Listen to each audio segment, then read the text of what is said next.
Jung discovered something that terrified him so much, he buried it in private letters and the margins of the Red Book.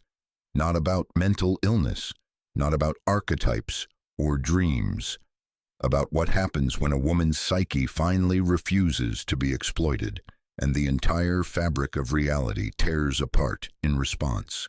He called it Enantiodromia, the conversion into the opposite, the moment when everything a woman has built through self-abandonment collapses into its inverse. Relationships disintegrate, opportunities vanish. The people who loved her suddenly can't recognize her, and Jung said this wasn't breakdown, it was psychic immune response. The self, that sovereign center of wholeness Jung spent his life mapping, was staging a coup against the ego's complicity in its own exploitation. The woman's spirit had finally said no, and when the spirit refuses to be used, everything built on that use must fall.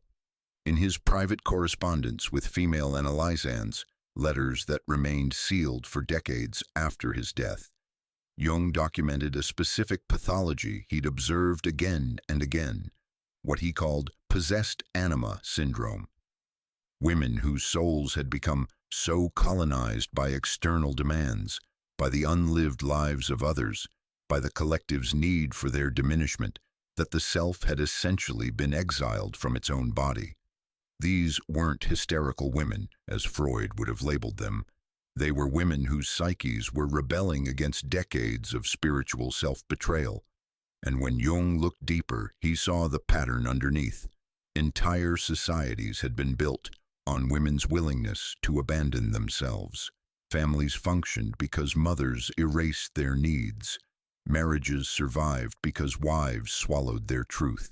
Communities thrived because women performed invisible emotional labor that held everything together while drowning in silence.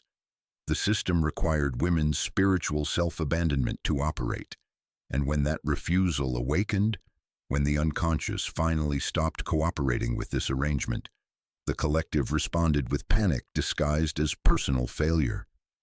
"You're being selfish," they said. "You've changed," they complained. "You're not yourself anymore," they accused, never realizing that was precisely the point. She was finally, terrifyingly becoming herself, and the self she was becoming couldn't be used. This is what Jung saw but couldn't fully publish in his mainstream work. The implications were too dangerous, because if women understood what was happening, if they recognized these shifts not as personal pathology but as stages of psychic decolonization, the entire structure of patriarchal society would lose its most reliable foundation. Women who could no longer be guilt-tripped, manipulated, or shamed into self-erasure. Women whose spirits had developed immunity to exploitation. Women who had integrated what Jung called the refused self, that part of the psyche that finally says no and means it, regardless of consequence. In the Red Book, in margins Jung never meant for publication, he sketched what he called the 14 stations of refusal, stages he'd observed in women whose psyches were undergoing this transformation, each station marked by a specific shift in consciousness, a particular flavor of awakening, a distinct threshold crossed. He mapped them like a developmental sequence, not personality types, but evolutionary stages in the individuation process, specific to women reclaiming their anima from collective possession. The first station, the tremor, that initial unsettling awareness that something fundamental has shifted, though you can't yet name it. The final station, sovereignty, complete self-possession and psychic independence, the woman who cannot be moved, manipulated, or made to doubt her own reality. Between these stations lay a journey Jung described as the most dangerous passage a woman's psyche can undertake. Not because it would destroy her, but because everyone around her would try to prevent it, would call it selfishness when it was self-reclamation, would diagnose it as depression when it was awakening, would do everything possible to return her to her assigned role. the one who gives, accommodates, explains, soothes, shrinks, and disappears so others can expand. But here's what Jung understood that most psychologists still miss. Once the spirit refuses, there is no going back. The psyche has crossed a threshold. It has tasted its own sovereignty, and it will burn down every structure built on self-betrayal rather than return to captivity. This isn't rebellion. Jung insisted in his private notes. This is the self asserting its birthright against ego-level programming. This is the soul remembering it was never meant to be colonized. This is the feminine principle, not as gender but as psychic function, refusing to be sacrificed on the altar of masculine consciousness anymore. And when this refusal awakens in a woman, Jung said, watch carefully, because you're about to witness either the most beautiful transformation of a human life or the most tragic suppression as the collective rushes in to sedate, shame, and silence what's trying to be born. The 14 shifts we're about to explore aren't theories. They're stations on a map Jung drew from the wreckage and resurrection of women's psyches as they navigated the most important journey of their lives, the journey from being used to being sovereign, from performing their lives to finally, dangerously, living them. If you're a woman who's felt something shifting lately, a growing revulsion toward situations you once tolerated, an exhaustion no amount of rest can touch, a voice inside that's getting harder to ignore, you need to hear this, because your spirit isn't betraying you. It's finally refusing to betray itself, and everything you're about to experience has been mapped before. Jung had a term for it that never made it into the textbooks: anima diminutio, the diminishment of soul.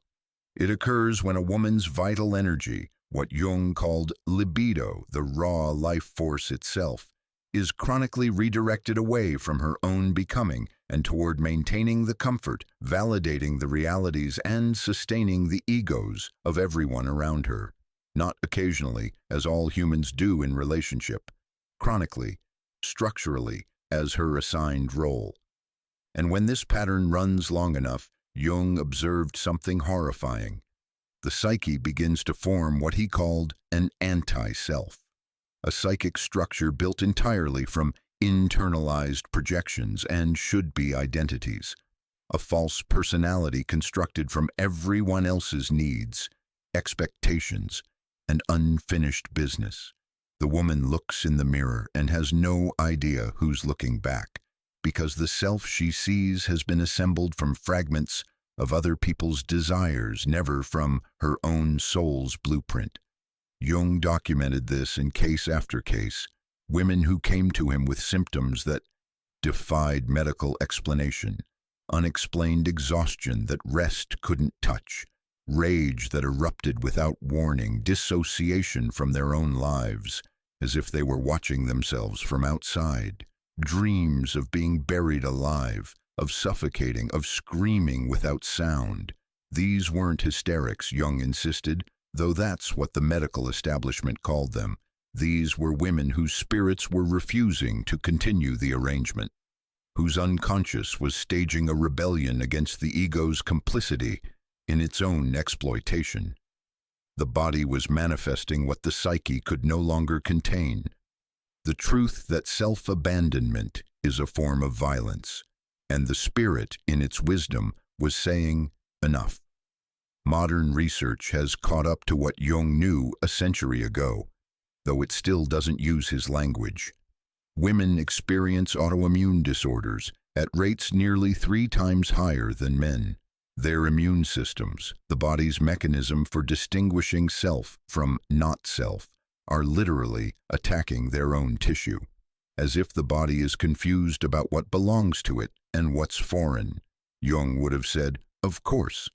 When you've spent decades treating your own needs as foreign invaders, when you've been conditioned to experience your desires as selfish and your boundaries as cruel, why wouldn't your immune system mirror that confusion? The body keeps the score when the spirit is disrespected. Women also experience what's now called high-functioning depression at epidemic rates. Not the depression that keeps you in bed, but the depression that gets you to work, to the gym, to all your obligations while a part of you is dying inside. The depression that wears a smile and says, "I'm fine," while the soul is screaming. Jung called this living death, being biologically alive while psychologically disappeared, and the data shows it's getting worse, not better. Despite decades of feminism, despite more women in positions of power, the rates of burnout, anxiety, and what researchers now call a chronic depletion syndrome continue to rise. Why? Because the problem isn't lack of opportunity. It's not even overt oppression anymore, though that certainly exists. The problem is the internal betrayal, the learned pattern of self-abandonment that's so deeply wired most women don't even recognize it's happening. Let's name the cultural context that created this epidemic. First, patriarchal conditioning that teaches girls from infancy that their value lies in being helpful, pleasant, and accommodating, that their worth is measured by how well they meet others' needs, while minimizing their own. Second, religious martyrdom programming, particularly in Christian traditions, that sanctifies female self-sacrifice as the highest virtue. The Virgin Mary as ultimate role model, perpetually giving, never wanting, existing solely to serve others' destinies. Third, capitalist extraction of care labor. Women perform the vast majority of unpaid emotional work, relationship maintenance, household management, and caregiving, estimated at trillions of dollars of value that keeps the economy functioning while receiving no compensation, no recognition, no rest. Fourth, the collective pressure for women to be bridges upon which others cross to their dreams while she drowns in the current. The expectation that women will be translators, mediators, peacemakers, absorbers of conflict, always the one who bends so relationships don't break. Jung saw how these forces converged to create what he called the colonized psyche, a consciousness that has internalized the colonizer's perspective so thoroughly it polices itself. The woman doesn't need external pressure to abandon herself anymore. She's been trained to do it automatically. Say yes when you mean no. Smile when you're angry. Accommodate when you want to refuse.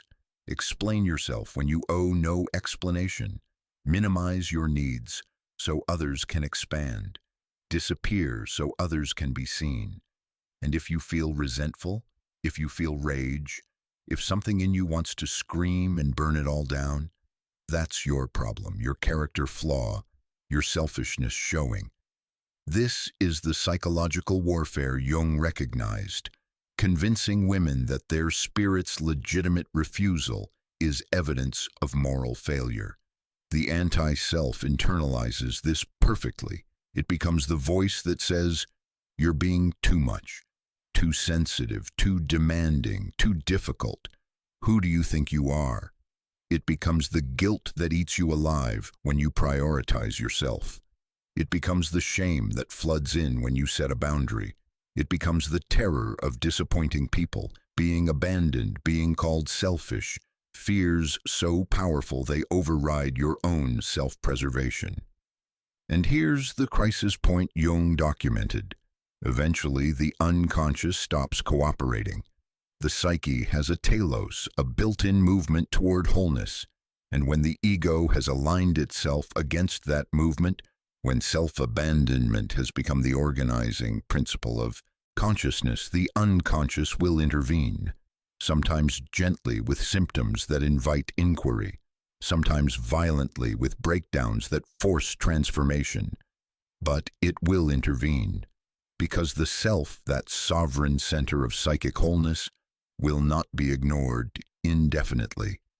Jung watched it happen again and again. Women who'd spent decades performing their lives suddenly unable to continue, the mask cracking, the performance impossible to maintain, their bodies refusing to get out of bed for obligations that meant nothing, their throats closing when asked to say yes one more time, their hands trembling with rage they'd suppressed for years, their dreams filled with images of burning buildings, floods, apocalypse, the unconscious showing them that their entire structure was unsustainable and had to fall. And the women came to Jung confused, ashamed, terrified. "What's wrong with me?" "Nothing," Jung would say. "Something's finally right. Your spirit is refusing to be used anymore. And that refusal is the healthiest thing your psyche has ever done." But here's the tragedy. Most women never get that message.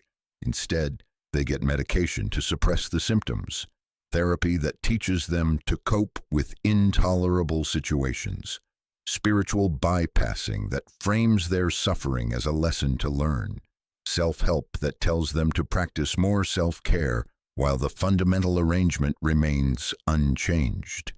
They're taught to manage their refusal rather than honor it, to adjust themselves to systems that require their diminishment rather than question those systems, to see the problem as personal pathology rather than appropriate response to spiritual violence.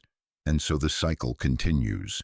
The woman buries the refusal, doubles down on self-abandonment, performs even harder until the next wave hits. And it always hits again because the self will not be denied.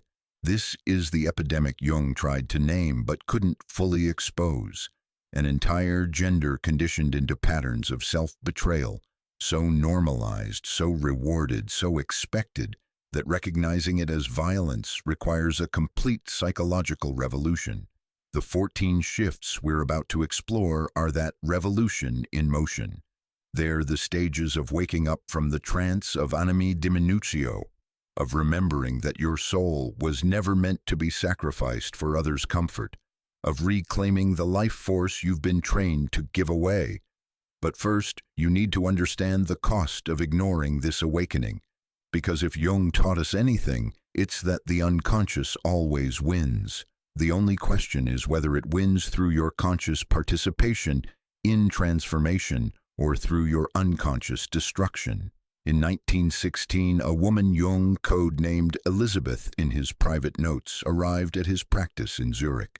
She was 34 years old, married to a prominent banker, mother to 3 children, active in charity work, respected in her social circles.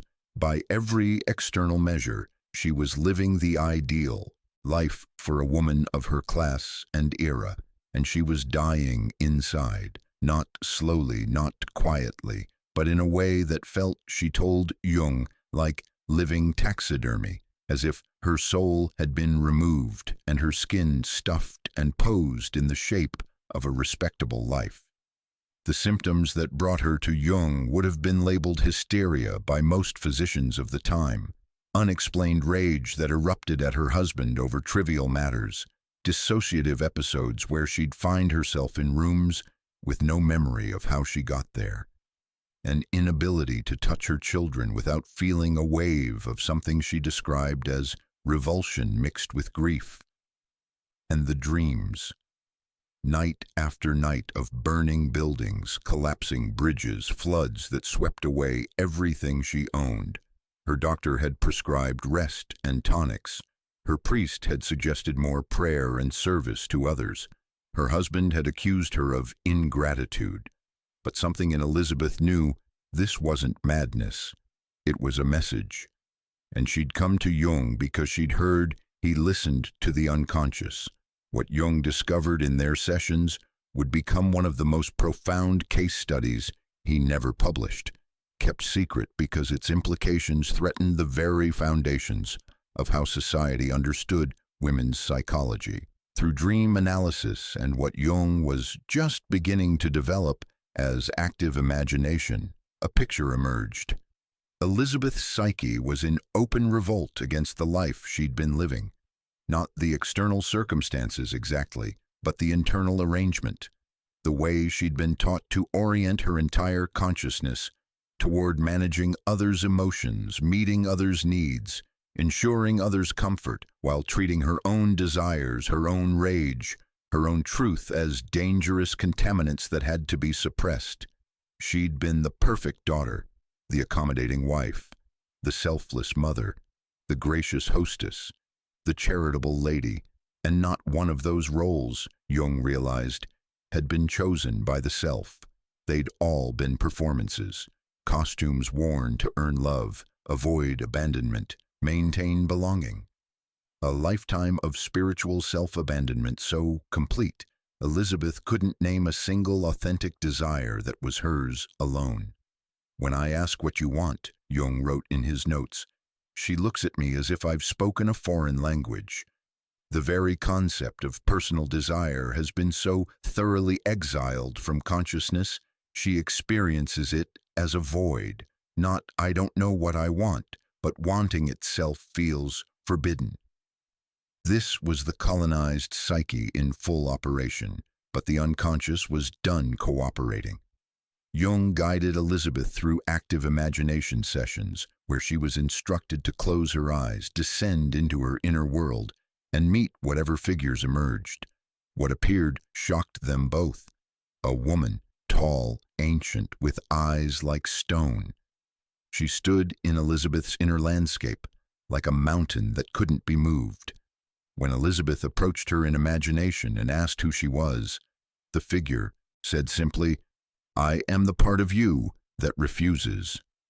Elizabeth called her the unmoved. And the unmoved had a message. No more. No more performing. No more accommodating. No more shrinking. No more explaining. No more giving what you don't want to give. No more smiling through your own erasure.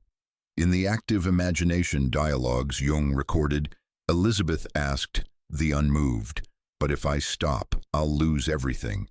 My marriage, my position, my children's respect. Everyone will hate me." The unmoved replied, "Then lose it. You're already lost." This was the moment Jung recognized as the first of the 14 shifts.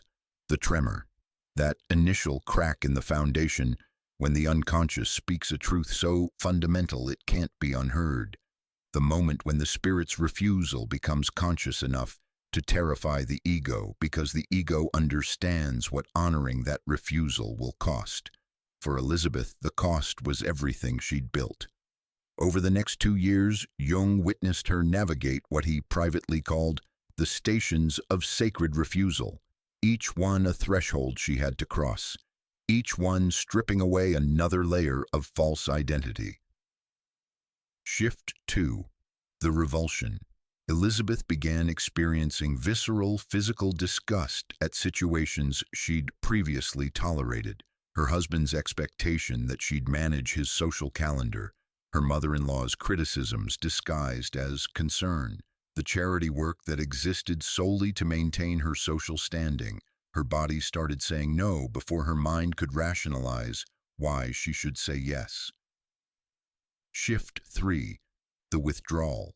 She stopped offering, stopped volunteering, stopped filling silences or smoothing tensions. The energy she'd spent maintaining everyone else's comfort suddenly became unavailable. Her family noticed immediately.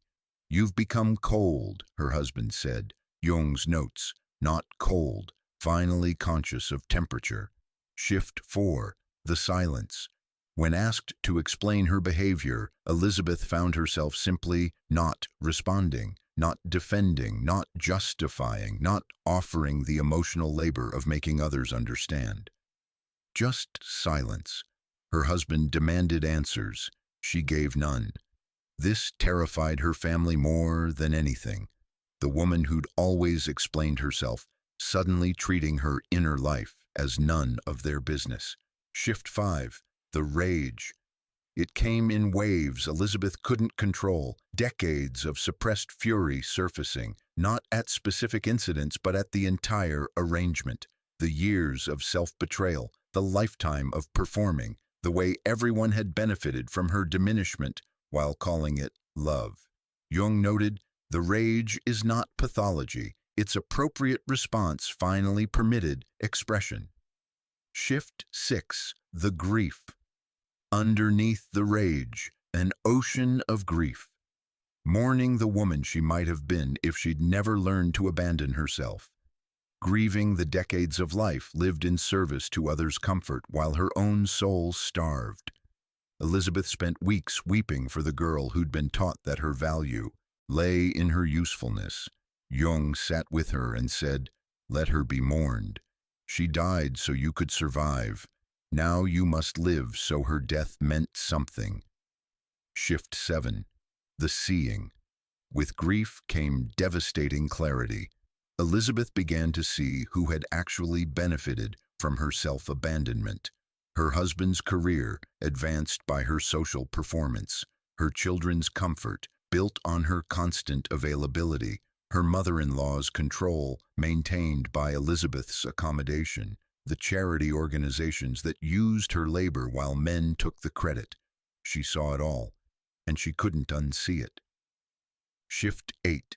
The disgust. After seeing came visceral rejection. Elizabeth found herself unable to return to previous patterns even when she tried. Her body wouldn't cooperate. When she attempted to resume her charity work, she experienced nausea. When her husband reached for her sexually, her body froze. The unconscious had erected barriers, refusing to let her betray herself again, even if the ego wanted to. Shift 9. The isolation. The people who'd loved her began to distance themselves. They didn't recognize this version of Elizabeth. Where was the warm, accommodating woman they'd known? This stranger, silent, withdrawn, refusing to explain herself, felt dangerous. Her social circles dropped her. Her family grew hostile. Jung's notes. She is experiencing what happens when you stop being the bridge. The people on the other side are furious that you've made them swim. This was the darkest period. The stage, Jung said, most women don't survive, not because it kills them physically, but because the loneliness, the judgment, the collective pressure to return becomes unbearable. Elizabeth nearly broke. She came to Jung and said, "Maybe I was wrong. Maybe this is selfishness. Maybe I should go back." And Jung, in what might be his most important intervention, said, "Back to what? To living death? To the taxidermy version of yourself? You can't go back. The door is closed. The only question now is whether you go forward into the unknown or stay frozen in this threshold, one foot in each world, serving neither." That conversation marked the turning point. Shift 10. The hunger. Elizabeth stopped trying to return and instead asked a new question. What do I actually want? Not what she should want, not what would make others comfortable, but what her soul hungered for. The answers surprised her. Simple things: to paint, to walk alone in the mountains, to read poetry in silence, to have conversations about ideas instead of managing social dynamics, to live in a smaller house with less pressure and more peace. Shift 11. The standards. With hunger came non-negotiables. Elizabeth established boundaries she'd never voiced before. She would no longer lie about her opinions to keep peace. She would no longer attend social events that drained her. She would no longer be sexually available when she didn't desire it. These weren't requests. They were statements of reality. This is who I am now. Adjust or don't. Shift 12. The discernment. Elizabeth developed what Jung called psychic literacy, the ability to read people's unconscious intentions and detect exploitation instantly. She could feel when someone approached her with genuine care versus when they wanted something from her. She could sense the difference between authentic connection and performative relationship, and she acted on that discernment without guilt. Shift 13. The ruthlessness. This was the shift that shocked Jung most. Elizabeth, who'd spent her life terrified of disappointing people, became willing to disappoint, to leave, to refuse, without apology, without explanation, without the guilt that would have paralyzed her before. When her husband threatened divorce if she didn't return to being the woman he'd married, she said simply, "Then divorce me." Jung's notes. She has discovered that she would rather lose everything external than lose herself again. This is sovereignty. Shift 14. the sovereignty, complete self-possession. Elizabeth established a life on her own terms. She left her marriage, lost most of her social standing, lived more simply but authentically, and reported to Jung something he documented carefully. "I finally feel real. For the first time in my life, I'm in conversation with something true. Not performing truth, not mimicking truth, actually living from it." The woman who came to Jung feeling like living taxidermy had died. The woman who left his care was unrecognizable to those who'd known her, but finally terrifyingly recognizable to herself. Jung followed her case for years after their formal sessions ended. Elizabeth never remarried. She painted, she wrote, she lived alone in a small cottage outside the city. She maintained a few deep friendships with people who knew her as she actually was. By societal standards, she'd lost everything. By psychological standards, Jung wrote, she'd gained the only thing that matters, herself. In his private notes, Jung reflected on Elizabeth's case.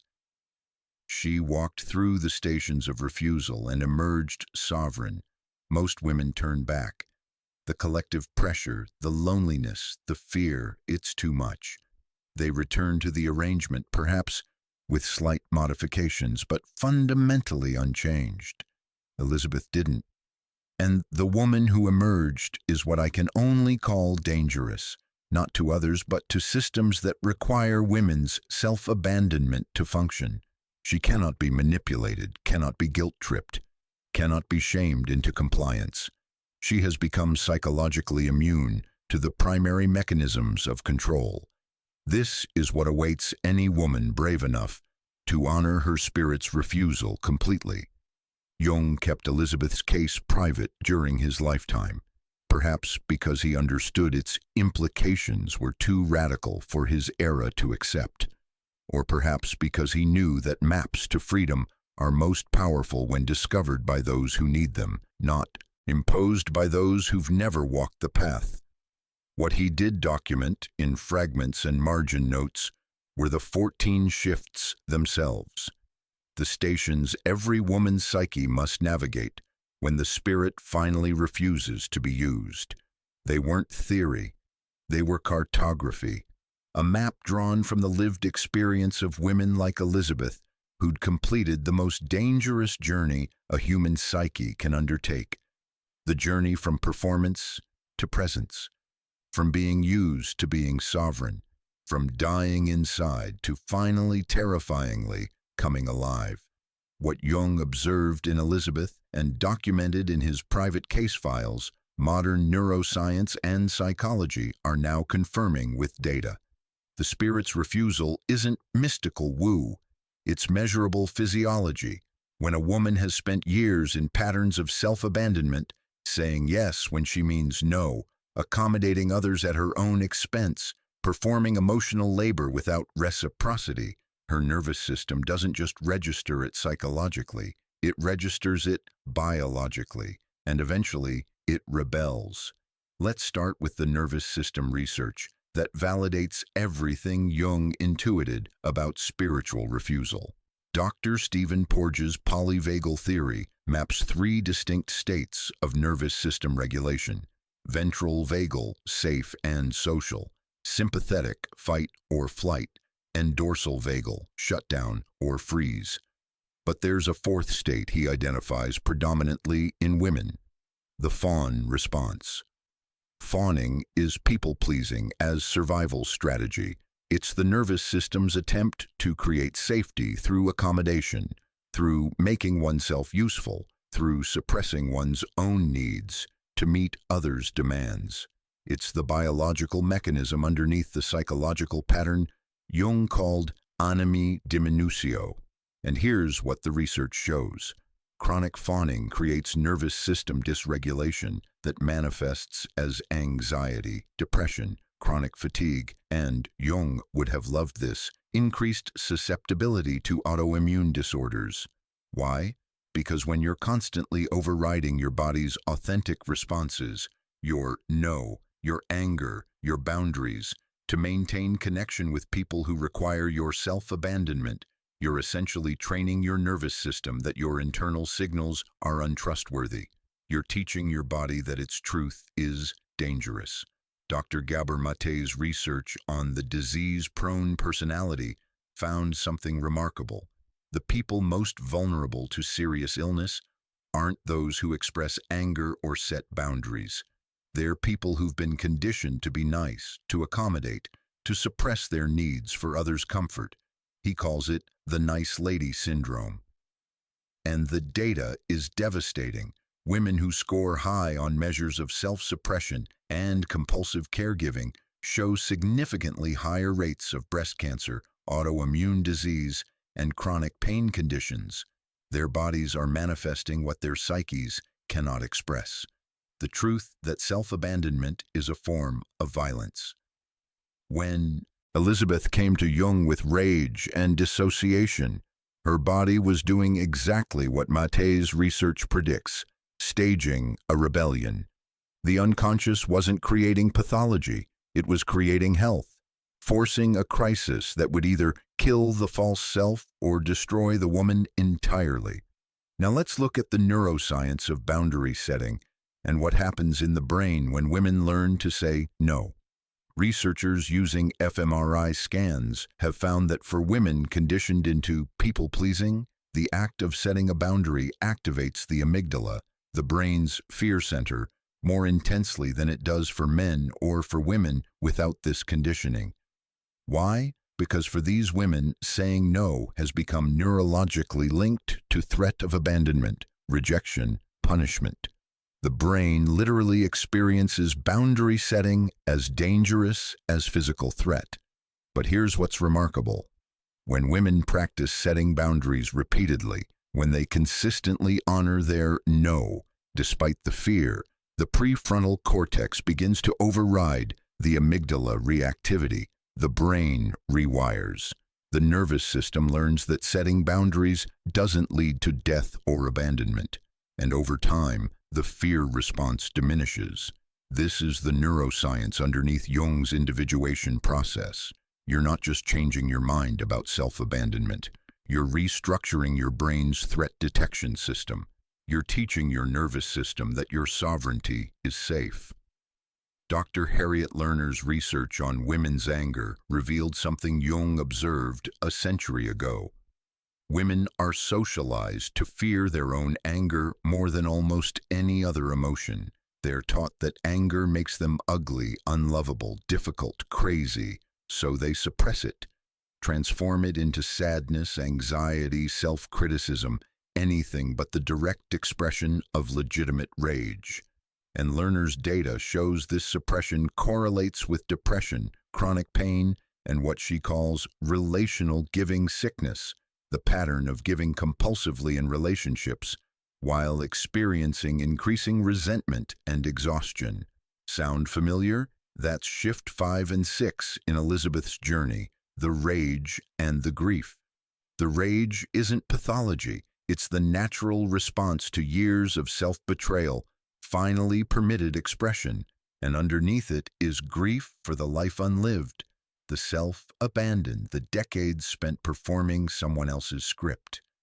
Lerner found that women who learn to access and express their anger appropriately, not through explosion but through clear, boundaried assertion, report significant improvements in mental health, relationship satisfaction, and physical well-being. They're not becoming more aggressive. They're becoming more authentic, and their bodies respond to that authenticity with relief. Let's talk about the research on moral injury, a concept originally developed for combat veterans, but now being applied to caregiving professions, and increasingly to women's lives more broadly. Moral injury occurs when you're forced to violate your own values, to betray what you know is right, to act against your conscience, and you can't leave the situation. Sound like anything? Like spending years accommodating abuse because leaving would mean financial ruin? Like smiling through family gatherings with people who've harmed you because keeping the peace is your assigned role? like performing emotional labor in relationships where your needs are treated as burden. That's moral injury, and the research shows it's more psychologically damaging than trauma from external events because it involves self-betrayal.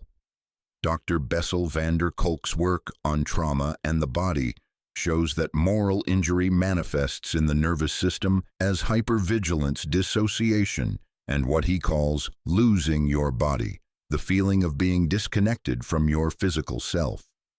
Elizabeth's dissociative episodes weren't random. They were her psyche's attempt to escape a situation that required constant self-betrayal. Her body was refusing what her mind had been conditioned to accept. Van der Kolk's research on healing from trauma emphasizes something Jung knew. You can't think your way out of nervous system dysregulation. You have to feel your way through it. You have to reconnect with the body's authentic responses. Learn to trust your visceral reactions again. Honor the no that lives in your gut, your throat, your chest, the somatic truth you've been trained to override. This is why Jung used active imagination and dream work rather than purely cognitive approaches. He understood that the transformation had to happen at the level of the unconscious, had to involve the body, had to allow the suppressed self to speak in its own language.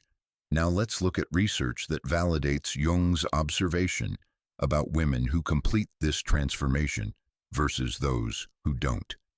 A longitudinal study following women who left traditional roles, marriages, careers, communities that required their self-diminishment, found something unexpected. Despite facing economic hardship, social isolation, and significantly lower material resources, these women reported higher levels of life satisfaction, psychological well-being, and sense of purpose than demographically similar women who remained in traditional roles. The researchers were puzzled. How could women with less report being happier? Jung would have understood immediately. The psyche values authenticity over security. The self would rather live simply in truth than luxuriously in lies. Another study on women's relationship patterns found that women who scored high on measures of self-differentiation, the ability to maintain a clear sense of self within relationships, experienced less anxiety, less depression, and more satisfying intimate connections than women who prioritized harmony through self-adjustment. This is the paradox Jung taught.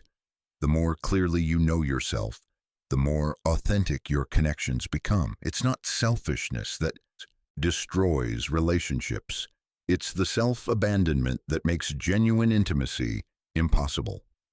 Research on epigenetics is now showing something that validates Jung's concern about generational patterns.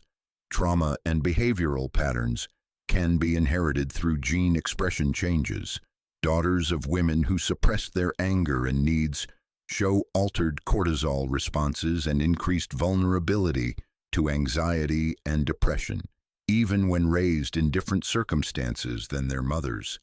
The self-abandonment pattern isn't just psychological, it's biological, which means breaking it isn't just personal liberation, it's breaking a generational curse. When a woman honors her spirit's refusal, when she completes the 14 shifts and emerges sovereign, she's not just changing her own life, she's changing the template available to her daughters, her nieces, the younger women in her sphere. She's proving through her existence that a different way is possible. Finally, let's look at research on what's called somatic rebellion, when the body refuses what the mind has been conditioned to accept. Studies on psychosomatic illness show that many mystery conditions disproportionately affecting women, fibromyalgia, chronic fatigue syndrome, irritable bowel syndrome, often have their onset after prolonged periods of high stress combined with suppressed emotional expression. The body keeps the score, and when you've spent years overriding your body's signals, pushing through exhaustion, smiling through anger, accommodating when you want to refuse, eventually the body stages its own coup. It stops cooperating. It creates symptoms that force you to stop, to rest, to withdraw from situations that are destroying you. What medicine calls dysfunction, Jung might have called wisdom. The body is doing what the psyche won't, saying no. And here's what the research on recovery from these conditions shows. The most effective interventions aren't pharmaceutical. They're relational and psychological. Learning to set boundaries, processing suppressed emotions, reconnecting with authentic needs and desires, leaving situations that require chronic self-abandonment, in other words, honoring the spirit's refusal. One particularly striking study followed women diagnosed with chronic fatigue syndrome through various treatment approaches. The women who recovered weren't the ones who pushed through or managed their symptoms. They were the ones who listened to what the fatigue was saying, who used it as permission to finally stop performing, to leave exhausting relationships, to quit jobs that drained them, to say no to obligations that meant nothing to their souls. The fatigue wasn't the enemy, it was the messenger, and the women who honored that message, who let their exhaustion be the voice of refusal their mouths couldn't speak, found that as their lives restructured around authenticity, their energy returned, not all at once, not easily, but genuinely. This is the pattern across all the research. The body responds to truth. Your nervous system calms when you stop betraying yourself. Your immune system stabilizes when you stop treating your own needs as foreign invaders. Your energy returns when you stop spending it on performances that mean nothing to your soul. The research validates what Jung observed in women like Elizabeth. Spiritual refusal isn't breakdown. It's the psyche's attempt at breakthrough. And everything modern science is discovering about nervous system regulation, trauma recovery, psychosomatic illness, and women's mental health points to the same conclusion Jung reached in 1916. Women's so-called pathologies are often appropriate responses to pathological situations. The depression isn't the disease. The self-abandonment is. The anxiety isn't the problem. Being forced to ignore your own reality is. The rage isn't inappropriate. Decades of suppression followed by sudden permission is. And the body's rebellion, the autoimmune disorders, the chronic fatigue, the mysterious pain isn't malfunction. It's the only language left when every other attempt at refusal has been overridden. Jung was right. And now we have the neuroscience, the psychology, the medical research to prove it. When a woman's spirit refuses to be used, when her psyche stages a coup against the ego's complicity in its own exploitation, when her body starts saying no before her mind can rationalize yes, that's not illness. That's the self asserting its sovereignty. That's the unconscious intervening to save her life. That's health trying to emerge from beneath decades of learned self-betrayal. And the question isn't whether to honor that refusal. The question is whether you'll honor it consciously, through the 14 shifts that lead to integration, or whether you'll suppress it until the unconscious has no choice but to destroy everything you've built, to force the transformation anyway. Because Jung's research and modern science agree on one thing: the spirit always wins. The only choice is whether you participate in your own liberation or resist it until resistance is no longer possible. Jung didn't present these shifts as linear stages you pass through once and leave behind. He presented them as recurring thresholds, spiraling patterns, developmental markers that appear and reappear at deeper levels as a woman's psyche moves from colonization to sovereignty. You might experience the tremor in your 20s around one area of life, then experience it again in your 40s around something deeper. You might cycle through rage and grief multiple times as different layers of self-betrayal become conscious. This isn't failure, it's how individuation works. Each cycle reveals what the previous one prepared you to see. What follows is Jung's map, the 14 stations of refusal he observed in women whose spirits were reclaiming themselves from collective possession. Read them not as a checklist to complete, but as a mirror to recognize yourself in, as landmarks to help you understand where you are in the journey and what's trying to emerge next. Shift 1. The tremor. The first shift is subtle, barely conscious. A tremor in the foundation of your life that you can't quite name. It feels like something is wrong, but you can't identify what. An unease that won't leave.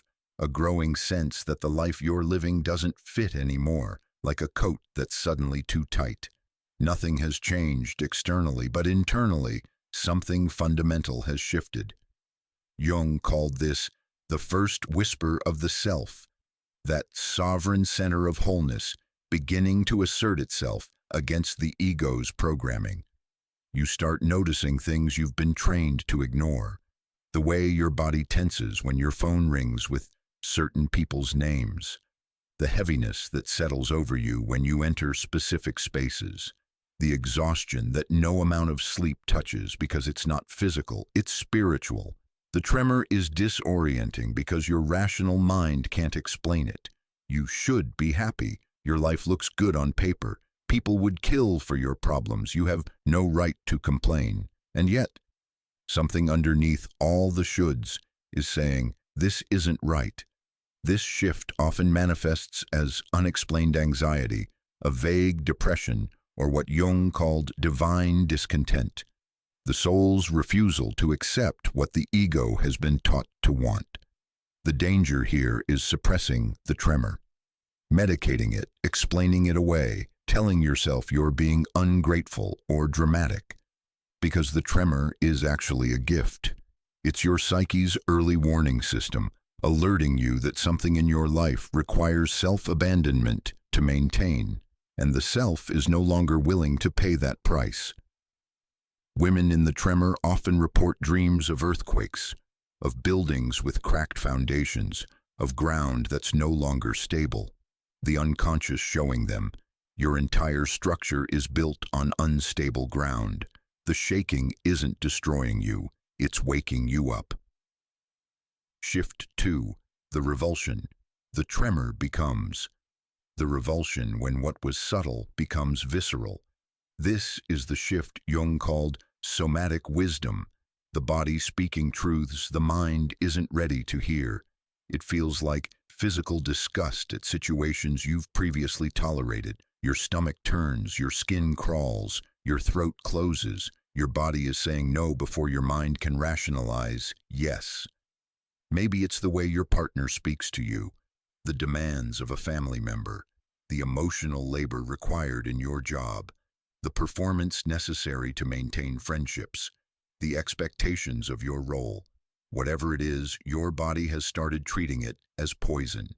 This shift terrifies women because it's involuntary. You can't control it. You can't think your way out of it. The revulsion lives in your nervous system and it won't be overridden anymore.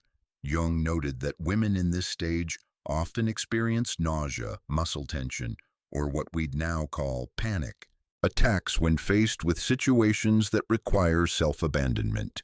The body is staging a rebellion.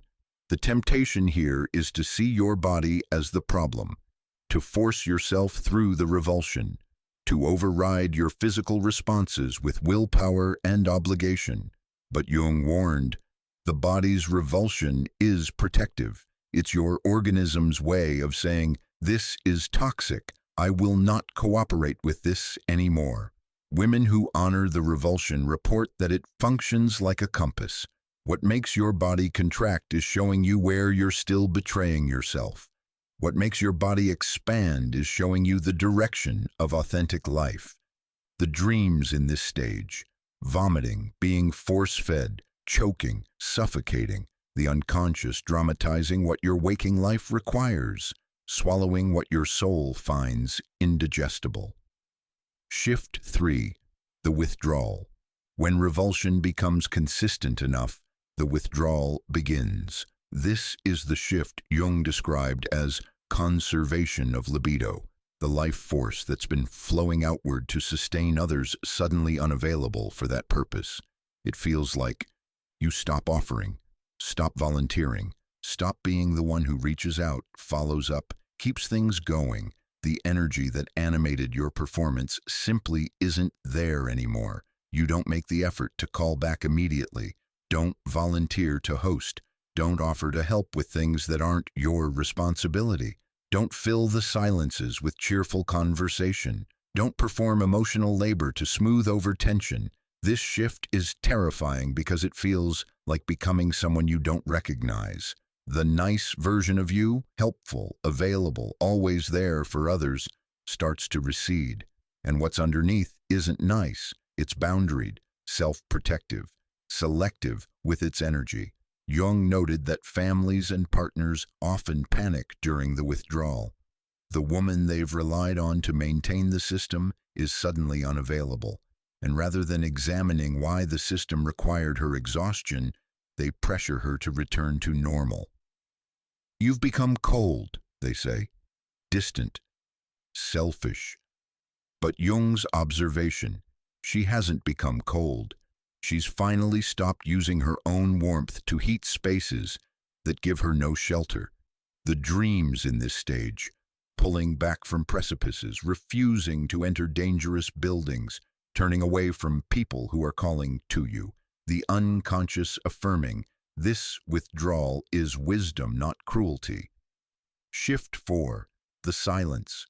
The withdrawal deepens into the silence when you stop explaining yourself. This is what Jung called the refusal of emotional labor, no longer offering the work of making others understand, of justifying your choices, of managing others' reactions to your boundaries. It feels like a wall of silence where there used to be explanation. When asked why you're not attending, why you're saying no, why you've changed, you simply don't answer, or you say, I don't want to, and refuse to elaborate. This shift is revolutionary because women have been taught that they owe explanation, that their no needs justification, that their boundaries require defense.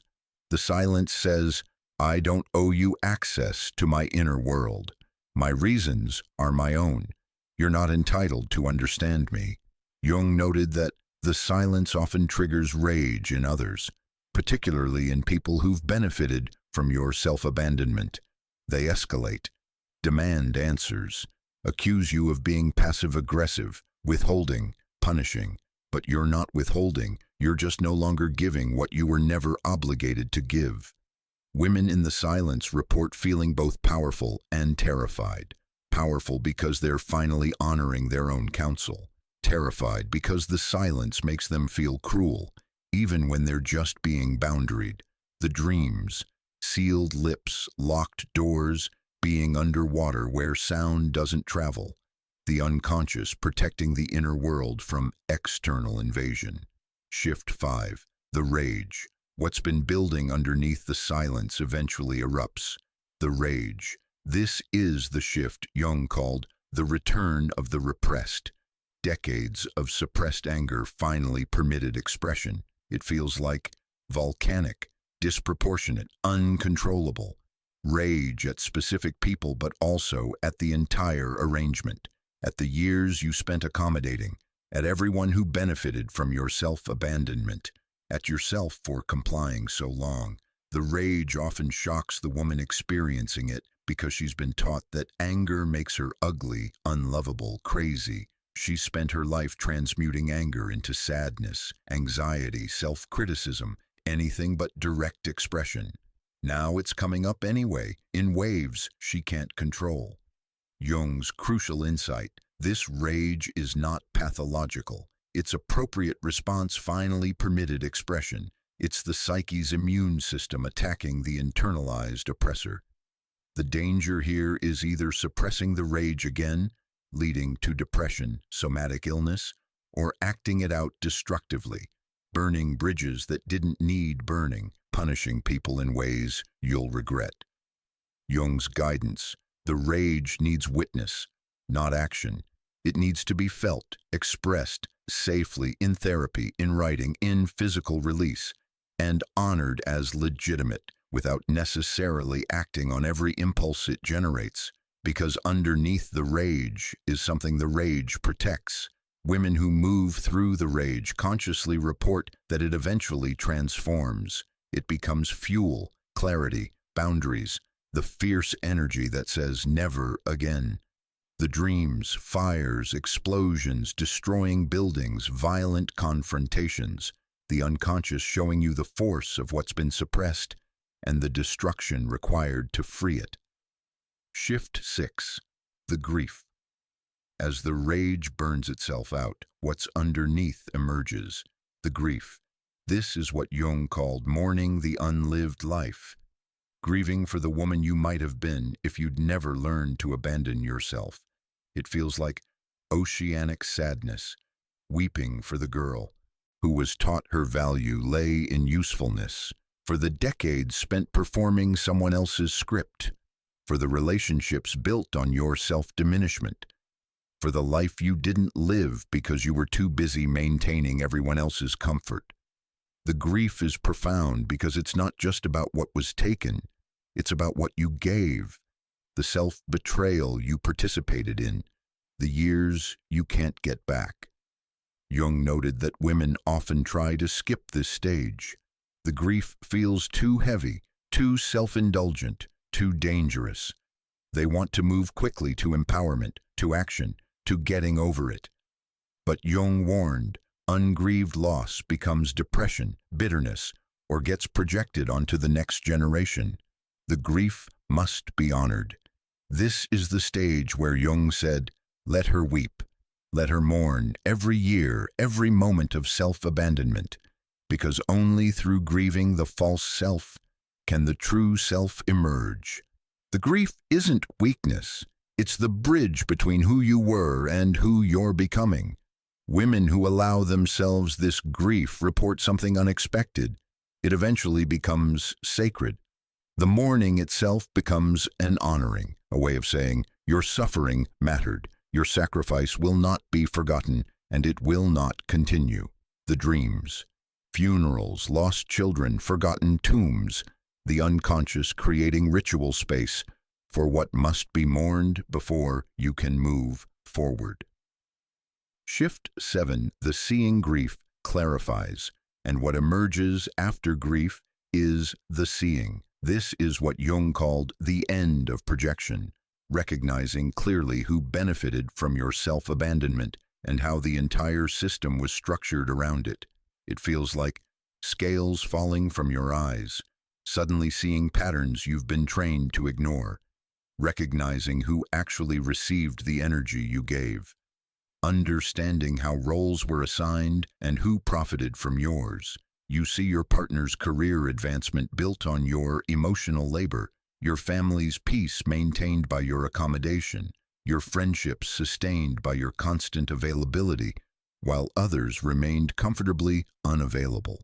Your workplace functioning because of your unpaid extra effort. The seeing can be devastating because it shatters the stories you've told yourself. They need me becomes they've learned to depend on my self-abandonment.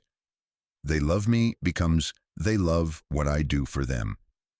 This is partnership becomes this is extraction disguised as relationship. Jung noted that the seeing often triggers what he called disintegration, relationships and systems falling apart because you can finally see them as they are, not as you needed them to be. This stage requires tremendous courage because once you see, you can't unsee, and the seeing demands response. You can't unknow what you now know. You can't go back to performing once you understand the performance. Women in the seeing often feel rage returning, but this time it's not volcanic, it's cold, clear, focused. The rage of someone who finally understands how they've been used and has decided it ends now. The dreams, lights turning on in dark rooms, mirrors showing your true reflection, seeing through walls, the unconscious confirming your perception is accurate, trust what you see. Shift 8. The disgust. The seeing deepens into the disgust when you try to return to previous patterns and find you physically can't. This is Jung's point of no return, the threshold where the psyche has so thoroughly rejected self-abandonment that the ego can't override it anymore, even if it wants to. It feels like your body won't cooperate with betraying yourself anymore. You try to accommodate, to smooth things over, to go back to being helpful. And you physically can't. Your throat closes when you try to say yes to something you don't want. Your body freezes when someone touches you without permission. Nausea rises when you attempt to perform emotional labor you don't genuinely feel. The unconscious has erected barriers. It's protecting you from yourself. Jung noted that this stage often involves what looks like overreaction. Women who suddenly can't be in the same room with people they've tolerated for years, can't perform tasks that used to be routine, can't stomach situations that were once manageable. This isn't overreaction. It's the psyche refusing to allow any regression. The disgust is insurance against backsliding. Your unconscious ensuring that even if your ego gets scared and wants to return to safety, your body won't permit it. Women in the disgust report feeling both protected and trapped. Protected because they can't betray themselves anymore. Trapped because the bridges back are burning whether they're ready or not. The dreams, contamination, rot, decay, things that were once beautiful now repulsive. The unconscious showing you that what you've outgrown has become poisonous. You can't go back without destroying yourself. Shift 9. The isolation. The disgust leads inevitably to the isolation. This is what Jung called the necessary exile. The period where you must be separate from everyone who requires your diminishment, while the new self stabilizes. It feels like complete aloneness. The people who loved the old you have distanced themselves. Your social circles have dropped you. Your family is hostile. You've become unrecognizable to those who knew you, and they respond with rejection or attempts to force you back into your assigned role. This is the loneliest stage, the darkest night. Because you're not just alone, you're alone and being told you're wrong. Selfish, cruel, crazy. Everyone around you is saying the problem is you changing, not them requiring your self-abandonment. Jung called this collective gaslighting, when the entire system unites to convince you that your refusal to participate in your own exploitation is the pathology. This is where most women turn back. The isolation becomes unbearable. The doubt becomes overwhelming. The voice that says, "Maybe I was wrong, maybe I should go back," grows louder than the voice that knows your truth. Jung said, the isolation is the test. Can you stand alone in your truth when everyone around you says you're wrong? Can you trust your inner knowing when all external validation has been withdrawn? Women who survive. The isolation report that it eventually becomes holy. The forced solitude creates space for the new self to stabilize without external interference. The silence allows you to hear your own voice clearly for the first time, but it requires faith, not in religion, but in the self. Trust that the process is taking you somewhere real, even when you can't see the destination. The dreams, deserts, exile, wandering alone, being cast out. The unconscious showing you this isolation is part of the journey, not evidence you've failed. Shift 10. The hunger when you stop fighting. The isolation and surrender to it. Something unexpected emerges. The hunger. This is what Jung called the awakening of authentic desire. Discovering what you actually want, not what you've been conditioned to want. It feels like wanting something for yourself for the first time in years, maybe ever. Not wanting to please others. Not wanting to fulfill a role. Not wanting to meet expectations, but wanting something for your own soul's sake. The desires often surprise you. They're simpler than you expected.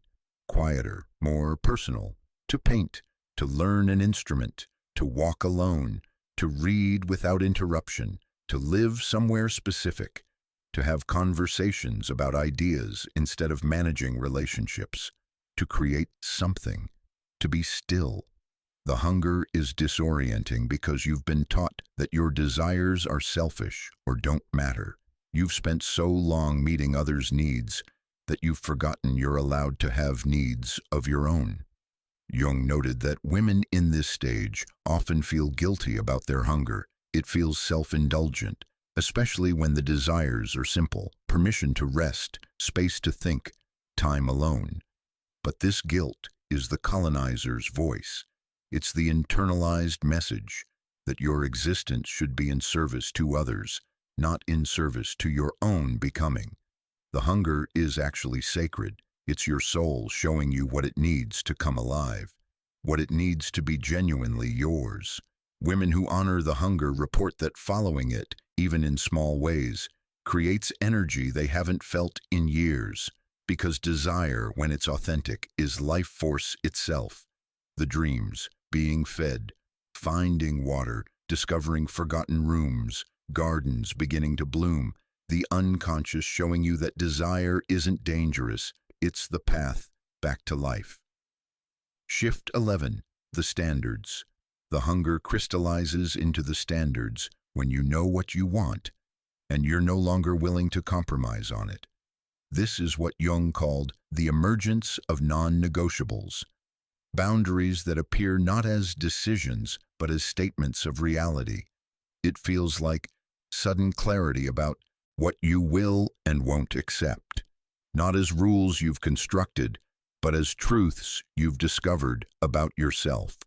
I will no longer be available for relationships that require my self-diminishment. I will no longer perform emotional labor that isn't reciprocated. I will no longer explain or defend my boundaries. I will no longer be sexually available when I don't desire it. I will no longer attend events that drain me to maintain appearances. These aren't requests, they're declarations. This is who I am now, adjust or don't. Jung noted that the standards often shock everyone, including the woman herself, because she's not angry about them. She's not apologizing for them. She's simply stating them as fact. This shift creates immediate consequences. People who've relied on your flexibility suddenly face your firmness.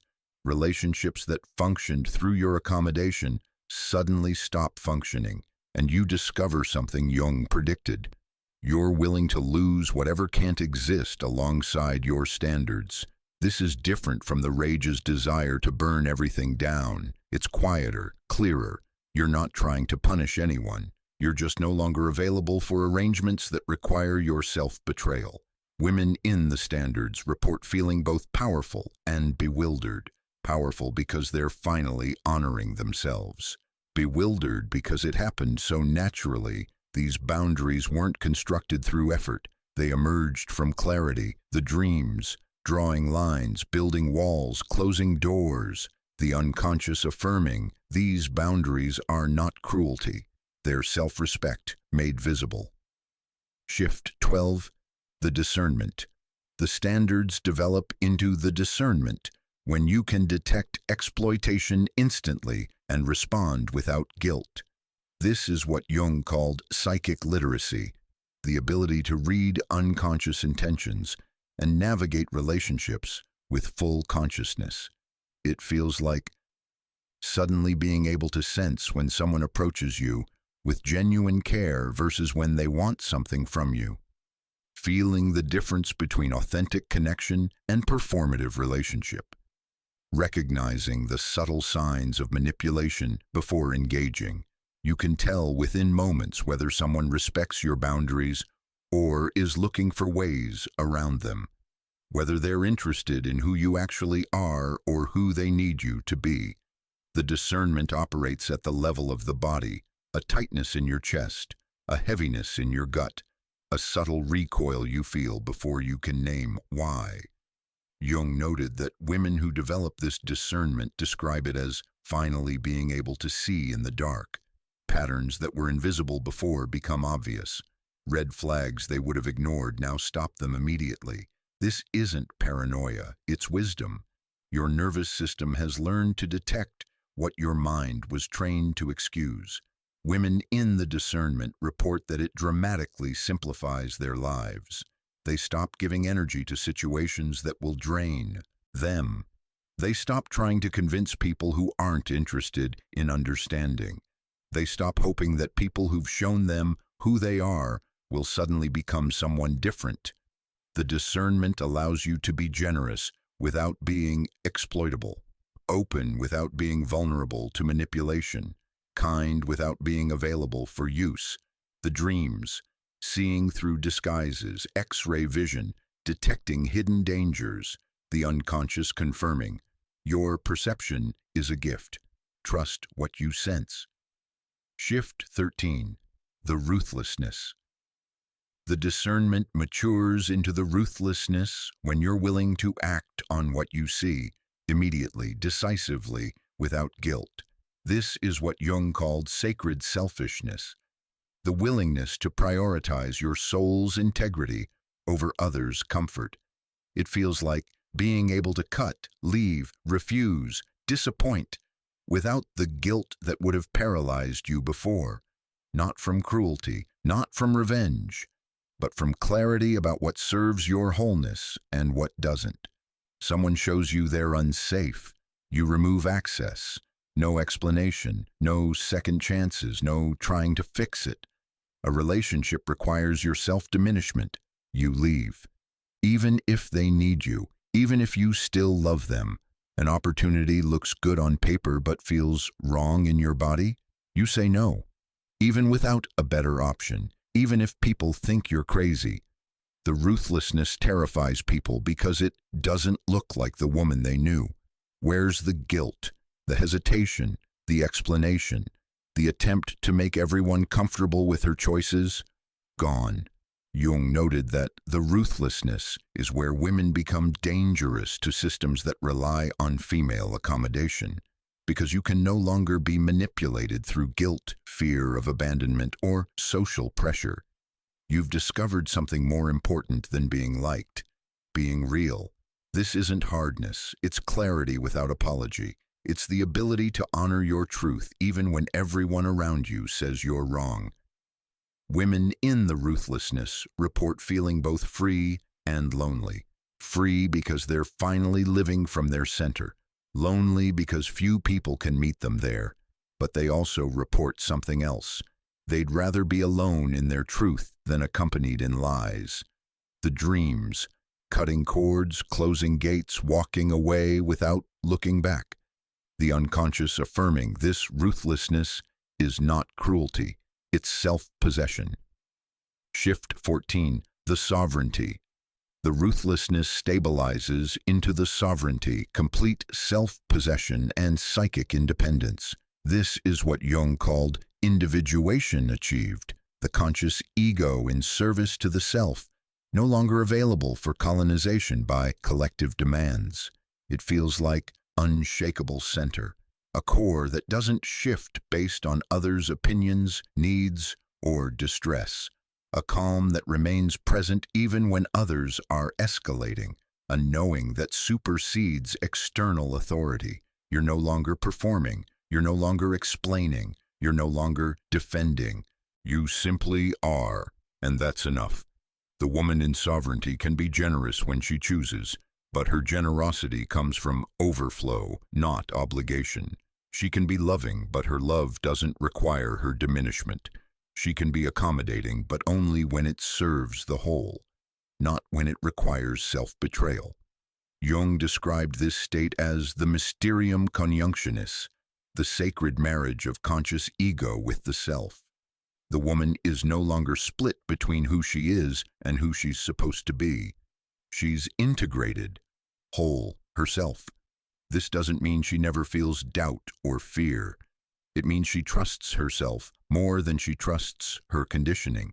She consults her inner authority before seeking external validation. Women in sovereignty report that life becomes simpler, not easier. They've often lost much of what they had before, but simpler, clearer, more aligned with truth. They stop trying to maintain relationships that require their self-abandonment. Stop performing for recognition that means nothing to their souls.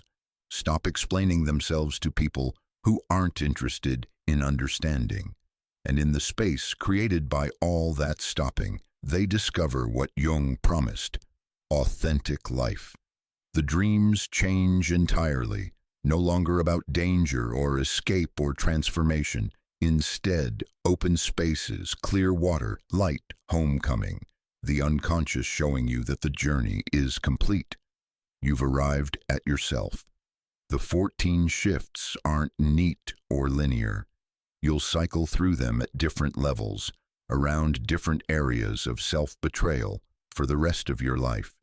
But once you've completed them once you've walked from the tremor to the sovereignty and emerged on the other side, you carry a map. You know the territory. You recognize the stations. And when the next cycle begins, when you feel that tremor starting again around something you haven't yet reclaimed, you'll know what to do. Honor it. Trust it. Let your spirit refuse what needs to be refused, because the 14 shifts aren't happening to you.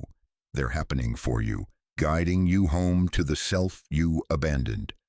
Jung didn't mince words about what happens when women ignore the spirit's refusal. He documented the progressive deterioration, the cascading consequences, the existential risks that emerge when the self's demands are suppressed rather than honored. These aren't punishments, they're natural outcomes, the psyche's way of escalating when quiet messages are ignored. If the 14 shifts are the path of conscious transformation, these 5 dangers are what happens when transformation is forced to occur unconsciously, violently, through destruction rather than development. Danger 1. Psychosomatic collapse. The body speaks what the mouth cannot. The first danger Jung observed: when spiritual refusal is suppressed, the body manifests what the psyche cannot express. He called it organ language, the unconscious speaking through somatic symptoms when psychological expression is blocked. The woman who can't say no develops throat problems, laryngitis, chronic coughing. The woman who swallows her rage develops digestive issues, acid reflux, stomach ulcers. The woman who carries everyone's burdens develops back problems, chronic pain, fibromyalgia. This isn't metaphor. It's measurable physiology. Jung worked with a woman, he called her Maria in his notes, who developed such severe hand tremors that she couldn't perform her duties as a housewife. Cooking, cleaning, caring for children all became impossible. The neurologists found nothing wrong. They called it hysteria. But Jung saw what was actually happening. Her unconscious had found the only way to give her permission to stop. If her hands couldn't perform, no one could blame her for not performing. Her body was saying the no, her mouth couldn't speak. When Jung helped Maria recognize this, when he said, "Your hands aren't betraying you, they're protecting you," she wept. And then she got angry, because she realized she'd rather have been seen as sick than as someone who chose herself over her obligations.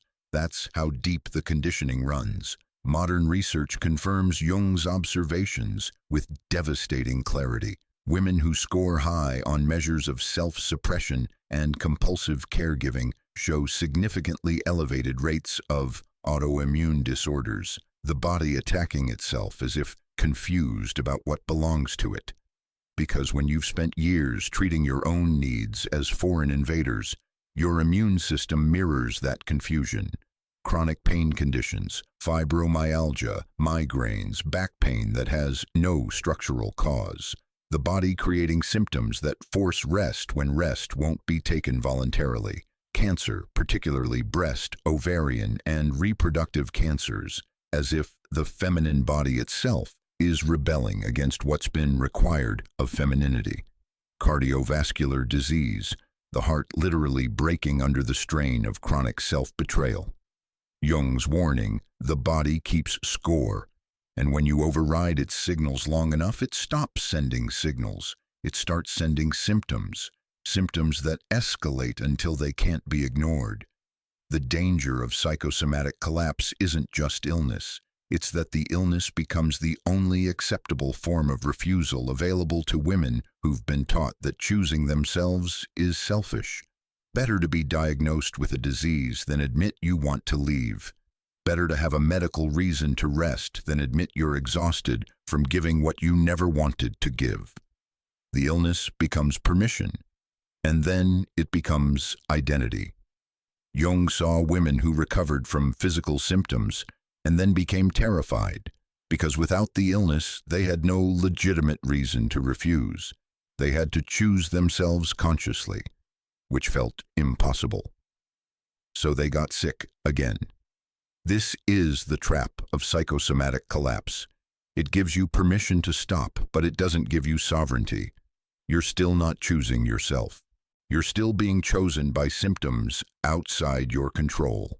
And Jung warned, if you use illness as your only form of refusal long enough, the illness becomes permanent.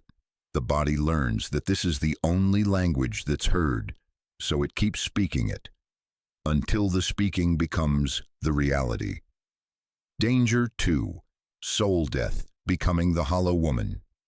The second danger is worse than physical illness because it's harder to diagnose and impossible to treat with conventional means. Jung called it loss of contact with the self, what we might call soul death. The woman is biologically alive but psychologically disappeared. She goes through the motions. She performs her roles. She looks fine from the outside, but inside there's nothing. No aliveness, no desire, no genuine feeling, just emptiness wearing a human face. Jung described it as the hollow woman, the personality that's been so thoroughly constructed from others' expectations that when you look for the self underneath, there's nothing there, just a void where a person should be. This is different from depression in the clinical sense. Antidepressants don't touch it because it's not a chemical imbalance. It's an existential one. It's what happens when you betray yourself so consistently for so long that the self stops bothering to show up. The soul withdraws, not as death, but as abandonment. Fine, you won't honor me. Then I'm leaving. Jung worked with women in this state who described it eerily similarly. I feel like I'm watching my life from outside myself, like I'm a ghost in my own existence, like I died years ago, but my body didn't get the message. They could function, they could perform, but nothing felt real. He called this state provisional life, existing as if you're waiting for your real life to begin, but it never does, because you're not living from the self. You're living from the script others wrote for you.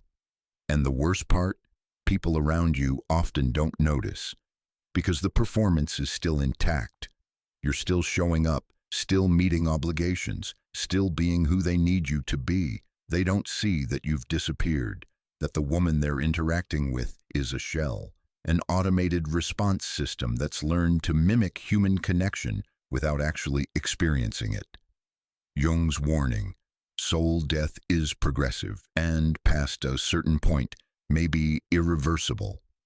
When the self withdraws completely, when the connection between conscious ego and the deeper center of wholeness is severed, individuation becomes nearly impossible. The woman has become entirely possessed by the collective, a functioning unit in the social system with no interior life of her own. She becomes what Jung called merely biological, alive in body but dead in spirit. The signs of soul death, according to Jung's case notes, an inability to feel joy even when circumstances are good, a flatness to emotional experience. Everything feels the same gray tone, a profound sense of meaninglessness that no external achievement can touch, a numbness that feels safer than feeling because feeling would mean confronting what's been lost. Dreams, when they come at all, are of being buried alive, of walking through empty houses, of searching for something you can never find. The unconscious showing you, you're looking for yourself and yourself isn't here anymore. Jung observed that women in soul death often become envious of others' vitality. They can't access their own aliveness, so they resent those who can. They become the archetype of the bitter older woman, the one who criticizes younger women for being too much, who shames others' joy because it reminds her of what she killed in herself. This is the shadow form of the wise woman archetype, the witch who curses rather than blesses, who poisons rather than heals, because her own life force has become toxic from disuse. And here's the tragedy. Soul death feels like safety, because when you're dead inside, you can't be hurt anymore, can't be disappointed, can't want something and not get it, can't feel the grief of what you've lost. Numbness becomes protection, and the woman defends her numbness as if it's wisdom, calling it acceptance or peace when it's actually resignation. Jung said the only intervention that sometimes works in cases of soul death is crisis, something that breaks through the numbness violently, illness, loss, betrayal, forcing the woman to feel again, even if what she feels is agony, because agony is at least real, it's at least alive, and sometimes the soul that withdrew will return if it senses genuine suffering, not the suffering of self-abandonment which it's been observing for years, but the suffering of recognition, the moment when the woman finally sees what she's done to herself and grieves it fully. That grief can be the doorway back, if she can feel it, if she hasn't numbed herself so thoroughly that even grief is unreachable. But Jung was honest. Not all women return from soul death. Some live out their lives in provisional existence, going through motions until biological death catches up with psychological death. And the cost isn't just personal, it's generational. Danger 3. Projection of the unlived life, poisoning the next generation. The third danger Jung identified. When a woman doesn't live her own life, she projects it onto others, particularly her children. He called it the unlived life of the parent, the most toxic inheritance a child can receive.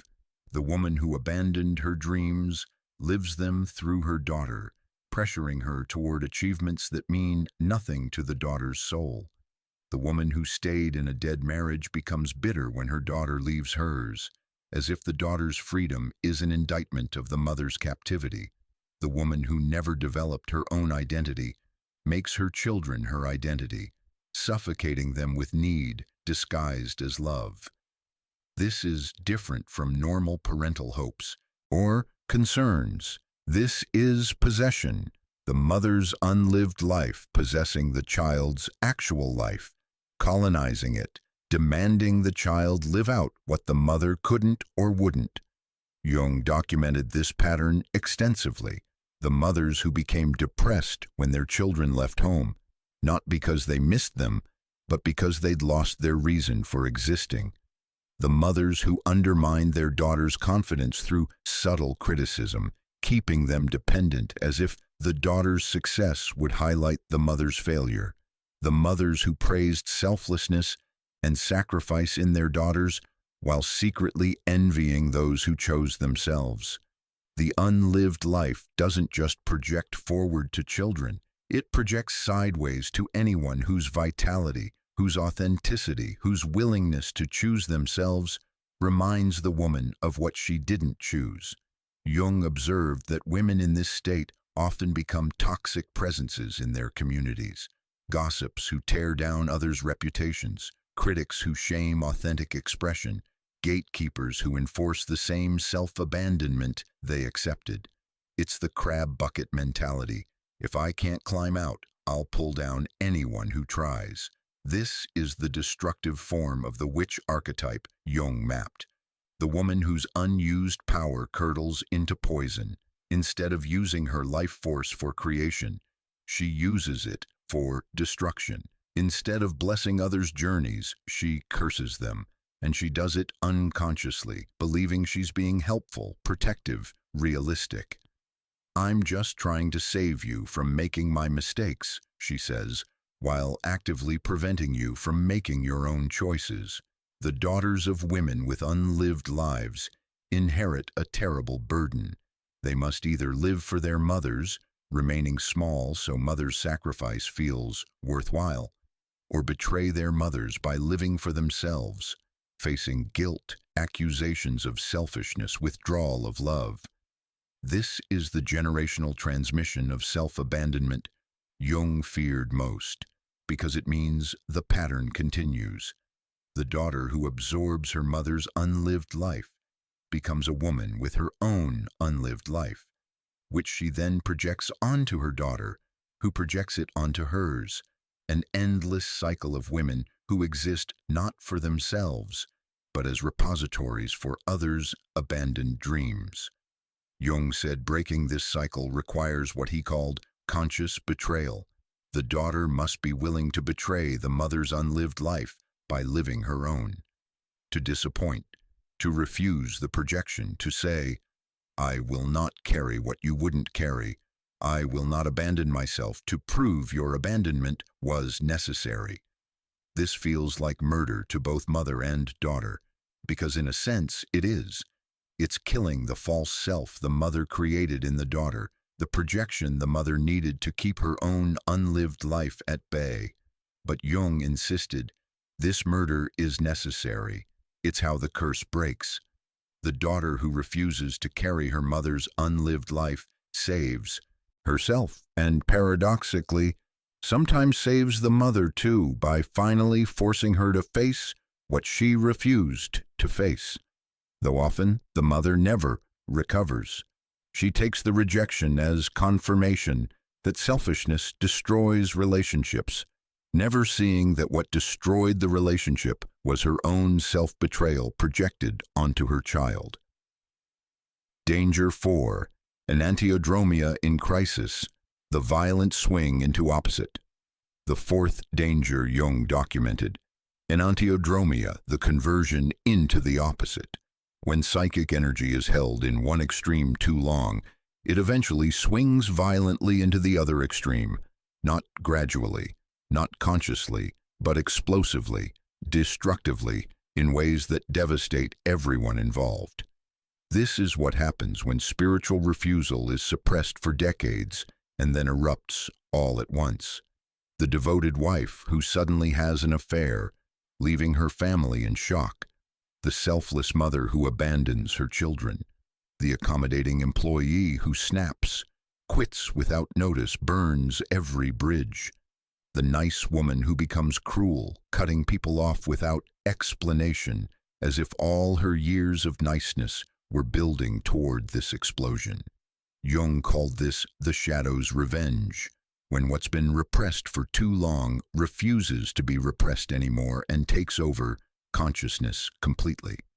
Enantiodromia in crisis is different from conscious transformation. In conscious transformation, you move through the 14 shifts with awareness, making adjustments, honoring the changes as they emerge. In enantiodromia, you don't transition, you explode. One day you're the woman everyone knows. The next day you're unrecognizable, and everything built on the old version, marriage, family relationships, friendships, career, collapses simultaneously. Jung worked with women in the aftermath of these explosions. They'd come to him devastated, confused, unable to explain their own behavior. "I don't know what happened. I just couldn't do it anymore. And once I stopped, I couldn't stop stopping." The problem with enantiodromia is that it's unconscious. The woman doesn't integrate the shadow. She becomes possessed by it. She swings from total self-abandonment to total selfishness, from accommodating everyone to accommodating no one, from explaining everything to explaining nothing, from doormat to destroyer. And because it happens unconsciously, without the careful integration that conscious transformation allows, it creates maximum damage with minimum growth. Jung's notes on these cases are sobering. The woman leaves her marriage, but doesn't become sovereign. She becomes reactive. She cuts off her family, but doesn't establish healthy boundaries. She severs all connection. She pursues her desires, but without discernment, driven by compulsion rather than conscious choice. The shadow takes over when the ego has been too weak to integrate it gradually. And shadow possession looks like freedom, but isn't. It's just a different form of unconsciousness. The tragedy of Enantiodromia in crisis. It gives the collective ammunition. When a woman transforms consciously, gradually, honoring her refusal while maintaining some connections, some coherence, people might judge her, but they can't dismiss her. Her choices make a kind of sense. But when Enantiodromia hits, when she explodes and destroys everything in apparent madness, people say, "See, this is what happens when women become selfish. This is why you shouldn't listen to your own needs. It leads to destruction." They don't see that the destruction came from decades of suppression, not from the refusal itself. They don't understand that if she'd honored her spirit's refusal earlier, gradually, consciously, none of this violence would have been necessary. The explosion wasn't caused by her saying no. It was caused by saying yes for 30 years, past the point when her soul had stopped consenting. Jung warned, Enantiodromia is the psyche's nuclear option. It happens when all other interventions have failed, when symptoms were ignored, when the spirit's refusal was suppressed, when the self's demands were treated as pathology rather than wisdom. And while it forces change, it forces it in the most destructive way possible: maximum chaos, maximum pain, maximum collateral damage. The woman often regrets the explosion afterward, not because she went in the wrong direction. She was right to leave, right to refuse, right to change. But because she did it unconsciously, violently, in ways that harmed people unnecessarily, including herself. And sometimes she swings back, terrified by her own destructiveness, guilty about the damage, unable to integrate what happened. She returns to self-abandonment, maybe with slight modifications, but fundamentally unchanged.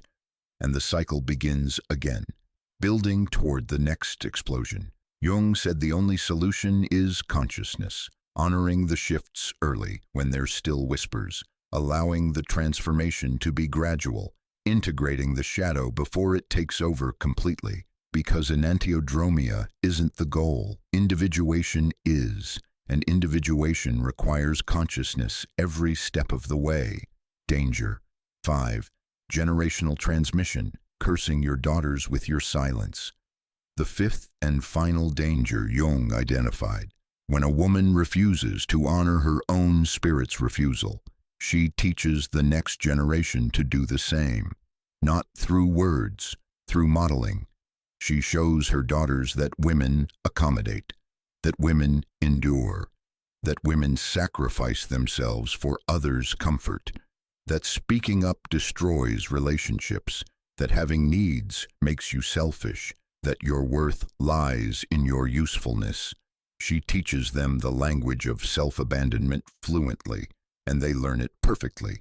Jung called this the mother's curse, not a conscious hex, but an unconscious transmission of patterns, beliefs, and conditioning that limit the daughter's capacity for wholeness. The mother who stays in a loveless marriage teaches her daughter that women don't leave. The mother who silences herself to keep peace teaches her daughter that her voice is dangerous. The mother who puts everyone else first teaches her daughter that self-care is selfish. And the daughter, watching, learning, absorbing these lessons from before she can speak, builds her entire personality around them. She doesn't know she's doing it. She thinks these patterns are just who she is, how relationships work, what it means to be a good woman. She doesn't realize she inherited them, that they're not her truth but her mother's unquestioned programming, passed down like genetic code. This is why the 14 shifts are so important, not just for individual women, but for breaking generational patterns. Because when a woman honors her spirit's refusal, when she completes the journey from self-abandonment to sovereignty, she doesn't just save herself. She saves her daughters, her nieces, the young women watching her, wondering if another way is possible. She breaks the curse by becoming the model of something different. Jung observed that daughters of women who individuated, who honored their refusal and became sovereign, showed dramatically different patterns. They were more likely to set boundaries early, less likely to stay in toxic relationships, more willing to prioritize their own needs without guilt, not because their mothers preached at them about self-worth, but because their mothers embodied it. They saw a woman who chose herself and survived, who refused to be used and didn't lose everything, who became less likable but more real and was ultimately more content. That visual proof, that lived example, gave them permission to do the same. But the inverse is also true. Daughters of women who never honored their refusal carry that weight forward. They inherit not just patterns but the actual unlived life, their mothers' suppressed dreams, unexpressed rage, ungrieved losses. All of it becomes the daughter's inheritance, often manifesting as depression, anxiety, or somatic symptoms the daughter can't explain. Therapists call it generational trauma.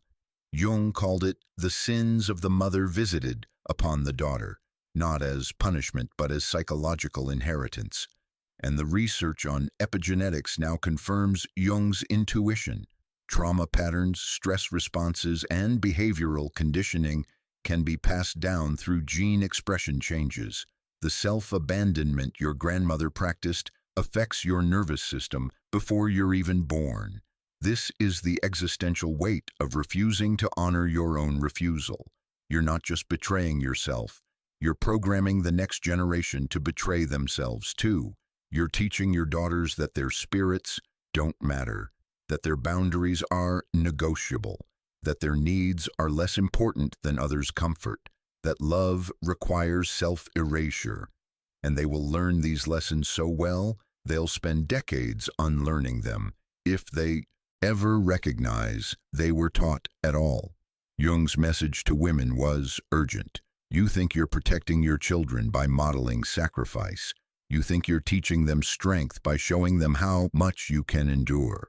You think you're demonstrating love by being endlessly available. But you're actually teaching them to abandon themselves, to stay when they should leave, to silence themselves when they should speak, to accommodate when they should refuse. You're teaching them that their souls are negotiable, that their truth is less important than keeping peace, that being loved means being useful. And when your daughter one day comes to you exhausted, depressed, trapped in relationships that require her diminishment, you'll tell her to be strong, to endure, to give more, because that's what you did. And you survived. Never seeing that what you call survival she experiences as slow death. The curse continues until someone breaks it. Jung said that breaking the curse requires courage most women aren't given permission to have. It requires being willing to be called selfish by your own mother, to be accused of abandoning your family, to lose relationships that depended on your self-betrayal. It requires standing in your truth, even when the women who raised you say you're destroying everything they taught you.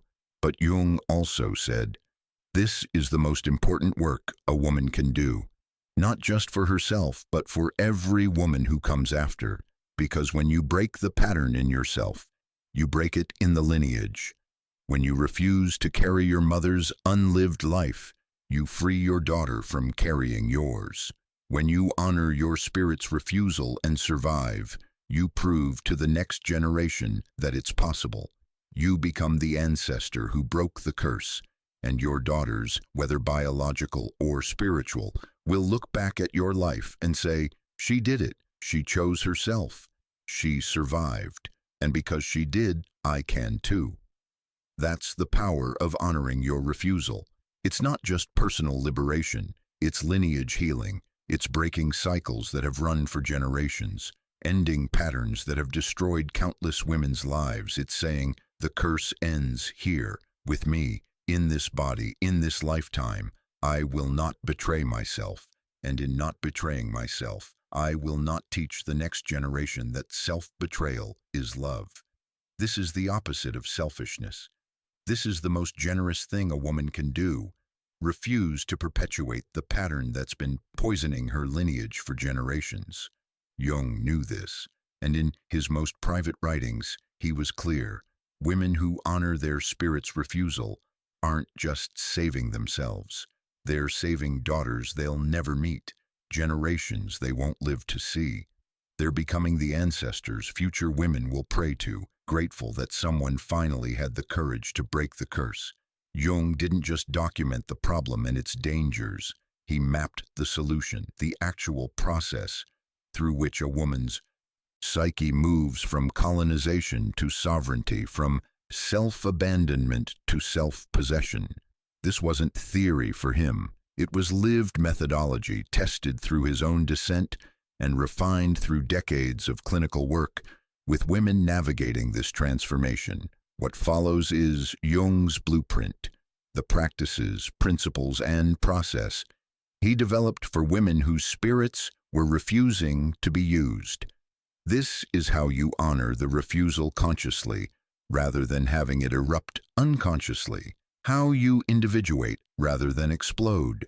How you transform rather than just traumatize everyone around you. Practice 1. Active imagination with the refused self. The first and most essential practice Jung developed, dialoguing directly with the part of you that refuses, not analyzing it, not trying to control it, but meeting it as you'd meet another person, with curiosity, respect, and willingness to listen. Jung called this active imagination, and for women navigating spiritual refusal, he considered it non-negotiable. Here's how it works.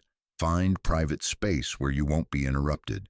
Close your eyes, take several deep breaths, then descend in imagination into your inner world. Jung described it as going downstairs into deeper regions of the psyche.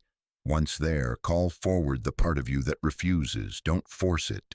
Don't imagine what it should look like. Let it appear as it wishes. For Elizabeth, it appeared as the unmoved, ancient, stone-like, immovable. For other women Jung worked with, it appeared as fire, as a wild animal, as a young girl with rage in her eyes, as an old woman who spoke in riddles. The form doesn't matter. What matters is that you recognize it as the part that says no. Once the figure appears, Jung instructed women to ask 3 questions. What do you protect? What do you want? What happens if I ignore you? Then listen, not with your analytical mind trying to interpret symbolism, but with your full attention, letting the figure speak in whatever language it uses. Words, images, feelings, sensations. Write down everything that comes. Don't edit, don't rationalize, just record. Jung noted that women were often shocked by what they heard in these dialogues. The refused self was rarely gentle. It didn't care about being nice or reasonable. It spoke in absolutes: leave, stop, no more. And it often revealed what it protected: the authentic self, the unlived life, the soul's actual desires buried beneath decades of programming. What it wanted was simple but terrifying: truth, authenticity, life lived from the center rather than the periphery, relationships based on reality rather than performance. And what happened if you ignored it? The dangers we just discussed: illness, soul death, destruction, generational curse. Jung instructed women to practice this dialogue daily, especially in the early stages of transformation, because the refused self needs to be heard, witnessed, honored, not as pathology, but as the voice of the self asserting its sovereignty. Over time, the dialogues change. The refused self becomes less reactive, more nuanced. It begins to offer guidance rather than just rejection. It becomes an inner authority you can consult when facing choices. But that only happens if you honor it first, if you prove through your actions that you're finally listening. Practice 2. Shadow integration of the selfish woman. The second practice, reclaiming the shadow of the selfish woman. All the qualities you've been taught are unacceptable in women, but are necessary for sovereignty. Jung was clear. You can't become whole by rejecting half of your psyche. And for women, half the psyche has been labeled bad: the assertive half, the boundaried half, the half that prioritizes itself, the half that says no without guilt. This is the shadow, not because it's evil, but because it's been exiled from consciousness. And Jung's instruction: you must integrate it. You must reclaim the bitch, the witch, the abandoner, the difficult woman as necessary psychic equipment. Here's the practice. Write a list of all the qualities you've been taught make a woman selfish, difficult, or bad.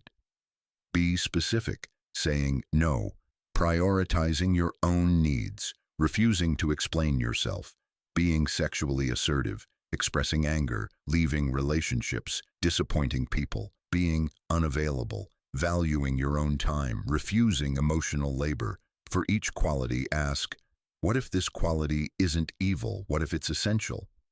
Then reframe it, not as selfishness, but as self-possession, not as bitchiness, but as boundaries, not as difficulty, but as having standards, not as abandonment, but as choosing yourself. Jung noted that women often resist this practice violently because they've been taught that these qualities will make them unlovable, unwanted, alone. But Jung's response: you're already alone if you've abandoned yourself. The loneliness of self-betrayal is worse than the loneliness of sovereignty. At least in sovereignty, you have yourself. The shadow integration practice requires embodiment. You can't just intellectually accept that boundaries are okay. You have to practice setting them and surviving the discomfort. You have to disappoint someone and notice that you don't die. Say no without explanation and watch the world keep turning. Prioritize yourself and see that relationships either adapt or reveal they were built on your exploitation. Jung gave women assignments. This week, say no to one thing without explaining. Next week, express anger directly rather than transmuting it into something more palatable. The week after, prioritize your needs over someone else's want. Small doses of the shadow, integrated consciously, build tolerance. You learn that these qualities don't destroy you or your relationships. They clarify them. And eventually, you stop seeing these qualities as shadow. They become integrated aspects of a whole person. Someone who can be both generous and boundaried, both loving and self-protective, both kind and clear. This is what Jung meant by the conjunctio, the union of opposites, not choosing between being good or being whole, but discovering that wholeness includes the parts you've been taught are bad. Practice 3. Anima retrieval, calling back soul fragments. The third practice Jung developed specifically for women, retrieving the soul fragments that have been given away to unworthy recipients. Jung believed that when you overgive in relationships, when you accommodate beyond what's reciprocated, when you perform emotional labor that's exploited, you're not just being nice, you're fragmenting. You're leaving parts of yourself in those relationships, those situations, those roles. Your energy, your attention, your life force stays tethered there, even after you've physically left. And you walk around feeling depleted, haunted, not fully present, because you're not fully present. Parts of you are still back there, still trying to fix, please, explain, accommodate. The anima retrieval practice is about calling those fragments back. Here's how Jung structured it. Sit quietly, close your eyes, feel into where your energy is scattered. Which people, which situations, which roles still have hooks in you. You'll know by the feeling when you think of them, there's a tightness, a heaviness, a sense of something unfinished. Jung instructed women to visualize energetic cords running from their body to these people or situations. See them clearly. Silver threads, vines, chains, whatever image arises. Then, one by one, cut the cords. Jung suggested visualizing scissors, fire, or simply willing them severed. As you cut each cord, say aloud or internally, I call back my energy from person, situation. What is mine returns to me. What is theirs stays with them. You're not cursing them, not attacking them, not even judging them. You're simply retrieving what's yours, reclaiming the life force that's been flowing outward to sustain relationships that don't sustain you. Jung noted that women often felt immediate physical sensations during this practice, warmth flooding back into their body, suddenly feeling more solid, more present, sometimes tears as the grief of how much they've given hits them. He instructed, do this practice weekly, especially in the early stages of transformation, because you'll be surprised how many cords you've grown, how many fragments you've left scattered, how depleted you've allowed yourself to become. And as you retrieve your energy, you'll notice concrete changes, more vitality, clearer thinking, better sleep, stronger boundaries, not because you've become cruel, but because you're finally whole, all your energy contained in your own body, rather than scattered across everyone else's lives. This is the energetic complement to psychological boundary setting. You're not just saying no with your words, you're saying no with your life force. Redirecting it from others back to yourself. Jung warned, people who've been receiving your energy will react when the flow stops. They'll escalate, guilt trip, demand to know what's wrong. This is normal. They've been fed by your fragments. Now they're suddenly hungry, but that's not your problem to solve. Your only job is to stay sovereign, to keep your energy within yourself, to refuse to re-fragment. Practice 4, differentiation from the collective. The fourth practice, developing a conscious relationship with the self that supersedes all external authority, including social approval, religious doctrine, cultural conditioning, even family loyalty. Jung called this differentiation from the collective, the process of becoming an individual, rather than just a unit in the social system. For women, this is particularly challenging because women's identity has historically been defined by relationships: daughter, wife, mother, caregiver. To differentiate means to discover who you are outside those roles. Jung's practice, daily, ask yourself 3 questions and write the answers without censoring. If no one were watching, if no one would judge, if I didn't have to explain myself to anyone, what would I want? If I could disappoint everyone I love and survive, what would I choose? If my worth wasn't measured by usefulness, who would I be? These questions bypass the ego's conditioning and go straight to the self. They access desires you've been trained to suppress, truths you've been afraid to speak, the person you might have been if you'd never learned to abandon yourself. Jung noted that women often couldn't answer these questions at first. The conditioning was too deep. They literally didn't know what they wanted because they'd spent their lives wanting what they should want. His instruction, keep asking. Every day, even if the answer is, I don't know, even if silence is all that comes, because eventually, if you ask sincerely and listen without judgment, the self will speak. And when it does, Jung said, you'll know it's true because it will feel both terrifying and utterly right. The second part of this practice, when you get clear answers, honor them, even in small ways. If the self says it wants solitude, create 15 minutes of uninterrupted alone time. If it wants creative expression, buy the supplies. If it wants to learn something, take the first step. You're not waiting for permission or perfect circumstances. You're proving to the self that you're finally listening, that its desires matter, that your inner authority is more important than external approval. Jung warned, differentiation from the collective triggers, collective retaliation. The system doesn't want individuals. It wants compliant units. When you stop being compliant, the pressure to conform intensifies. Family will guilt-trip you. Friends will accuse you of changing. Religious communities will question your faith. Culture will call you selfish. This is the test. Can you trust your own inner authority when everyone else says you're wrong? Jung called it the crisis of faith, not in God, but in yourself. Can you have faith in your own experience, your own truth, your own self's guidance when it contradicts everything you've been taught? Women who pass this test, Jung said, achieve what he called psychological Protestantism. They become their own authority.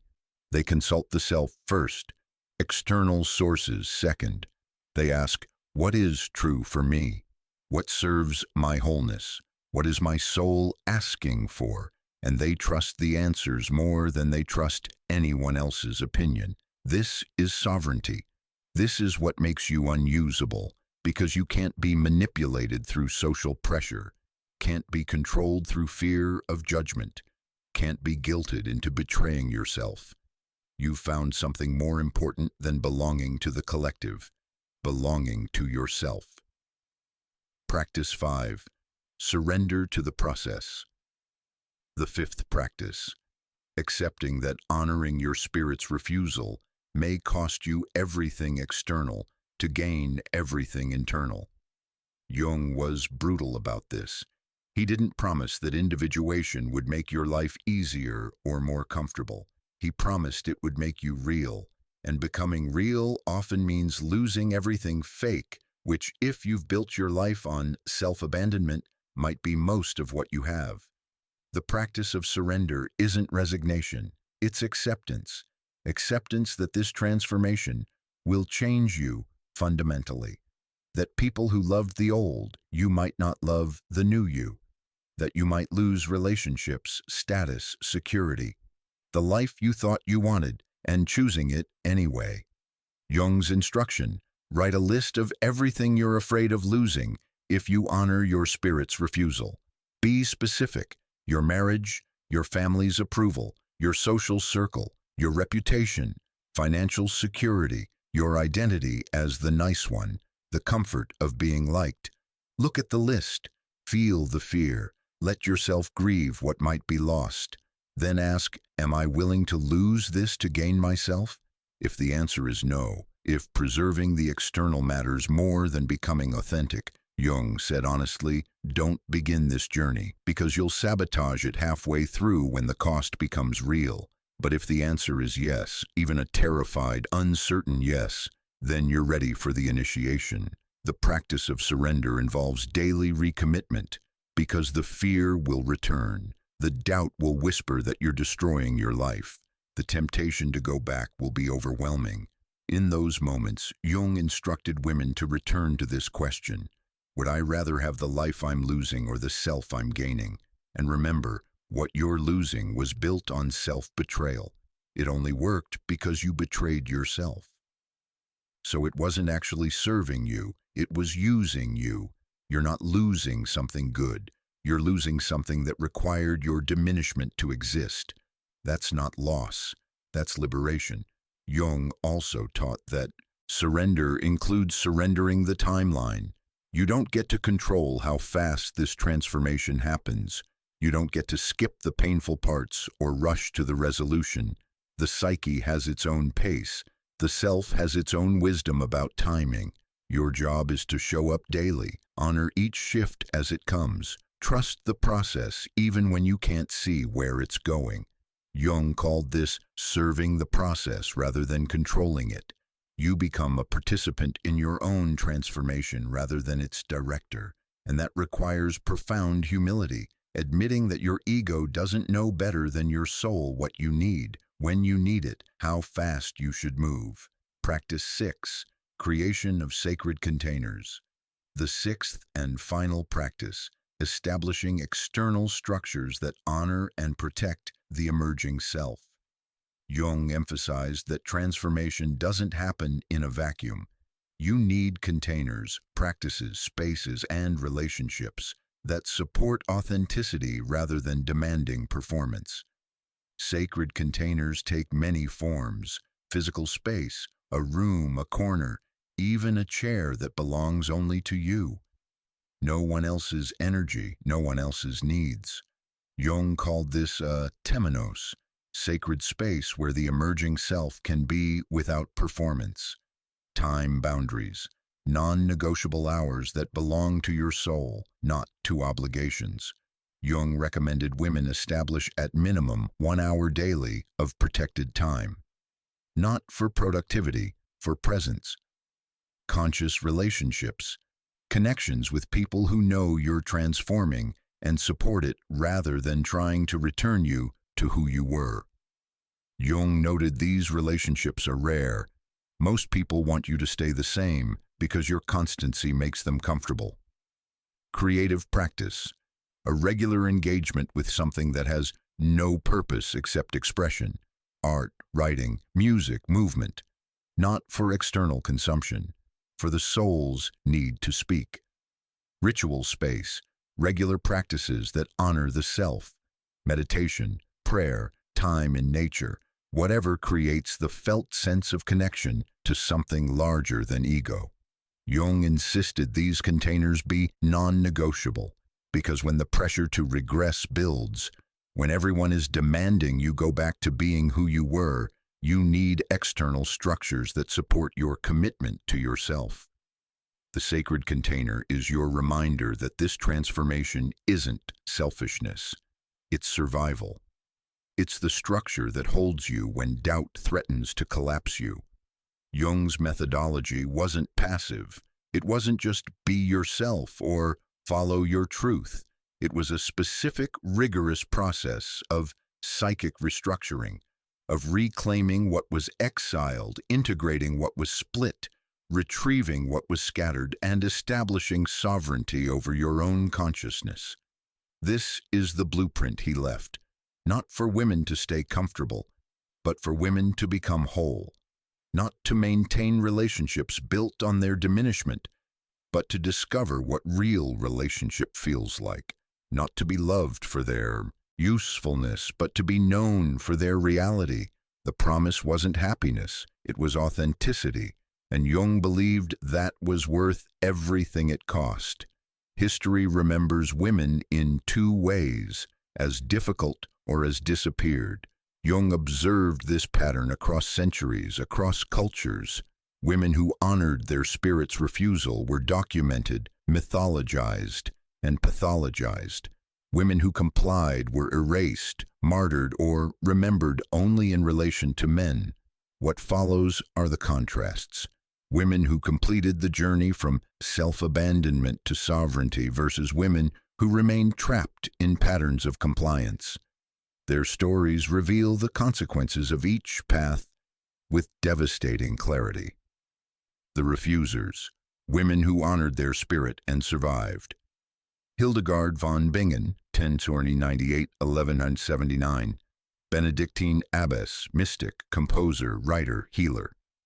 Hildegard spent the first half of her life in obedience, contained in a monastery. Her visions kept private, her gifts subdued for institutional approval. At age 42, she experienced what Jung would recognize as the tremor. She described it as a fiery light of tremendous brightness coming from heaven.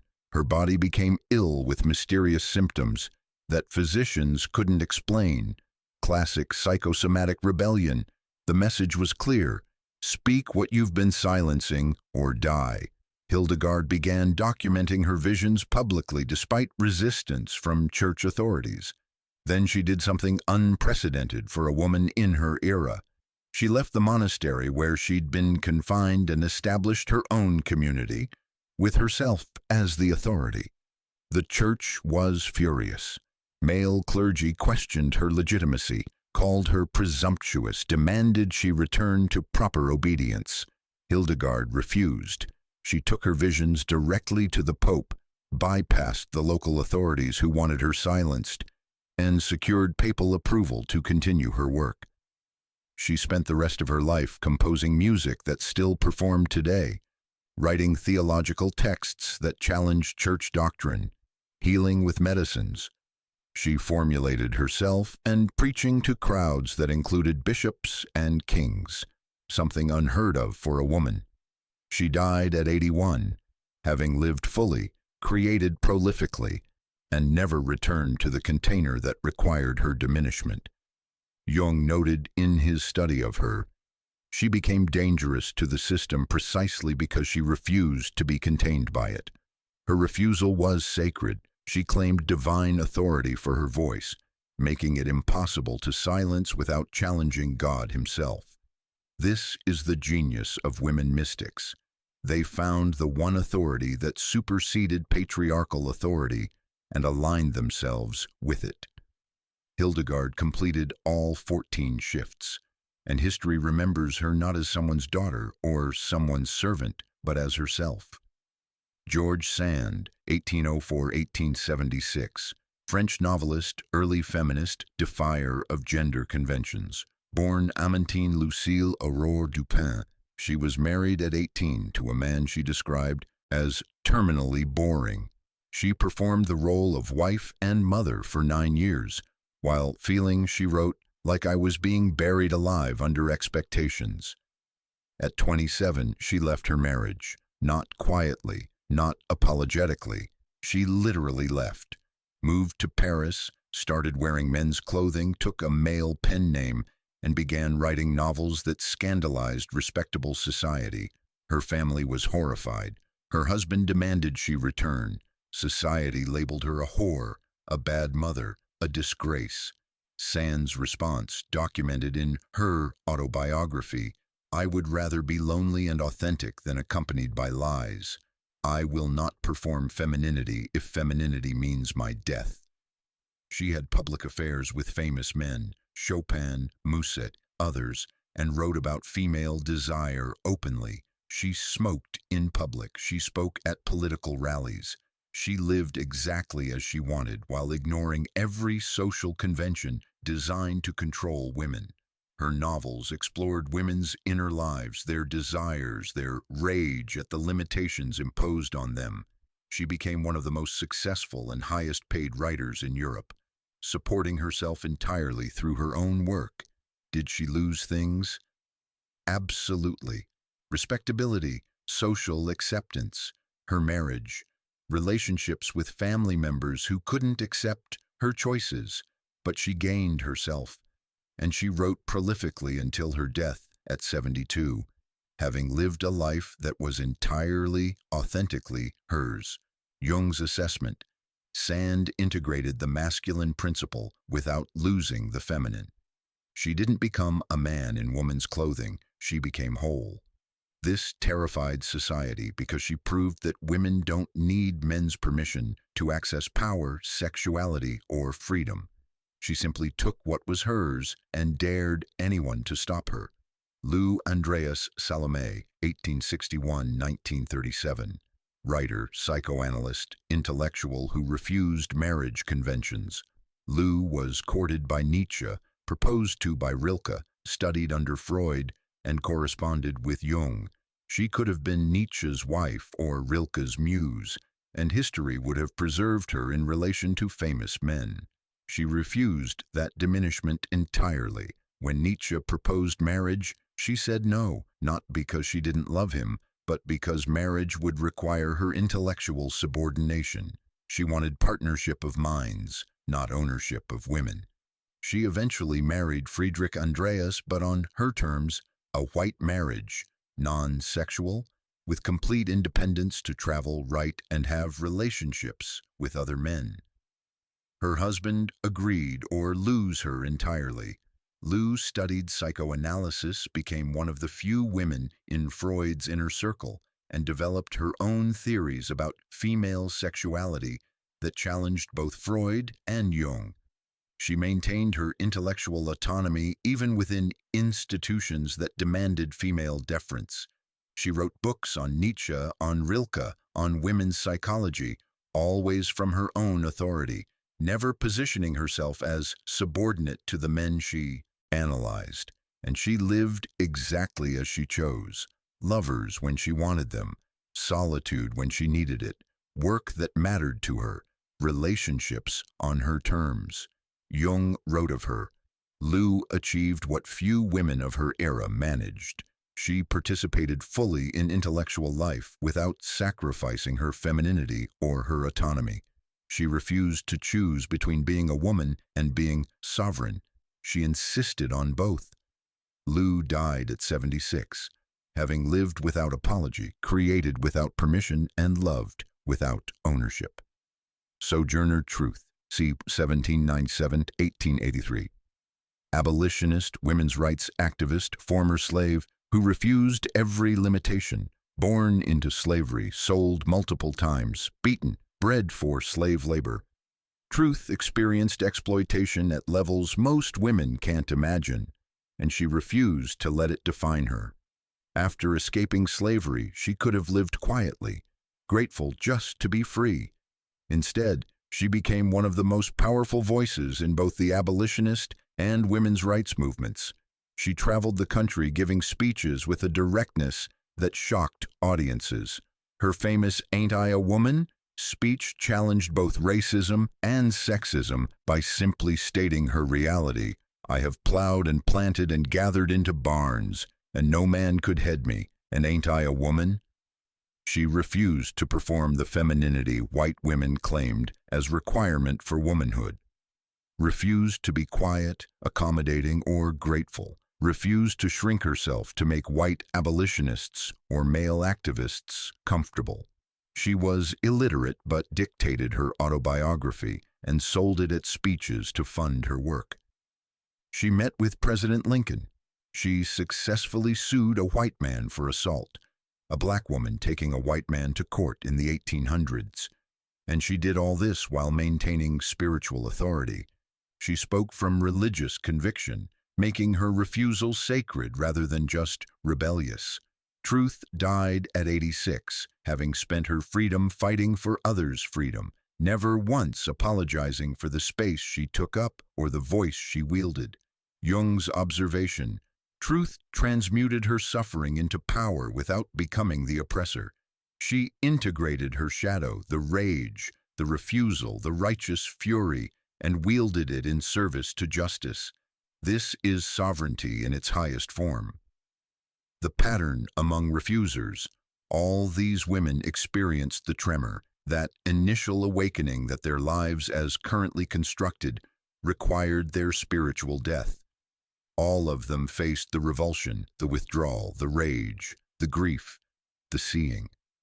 All of them moved through the isolation, periods where they were completely alone in their choices, condemned by those who wanted them to comply, and all of them emerged into sovereignty, living authentically, creating meaningfully, refusing to perform for approval they didn't need.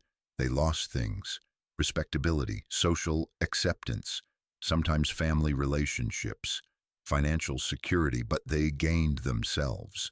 And history remembers them not as good women, but as real ones. The compliers, women who suppressed their refusal and paid the price.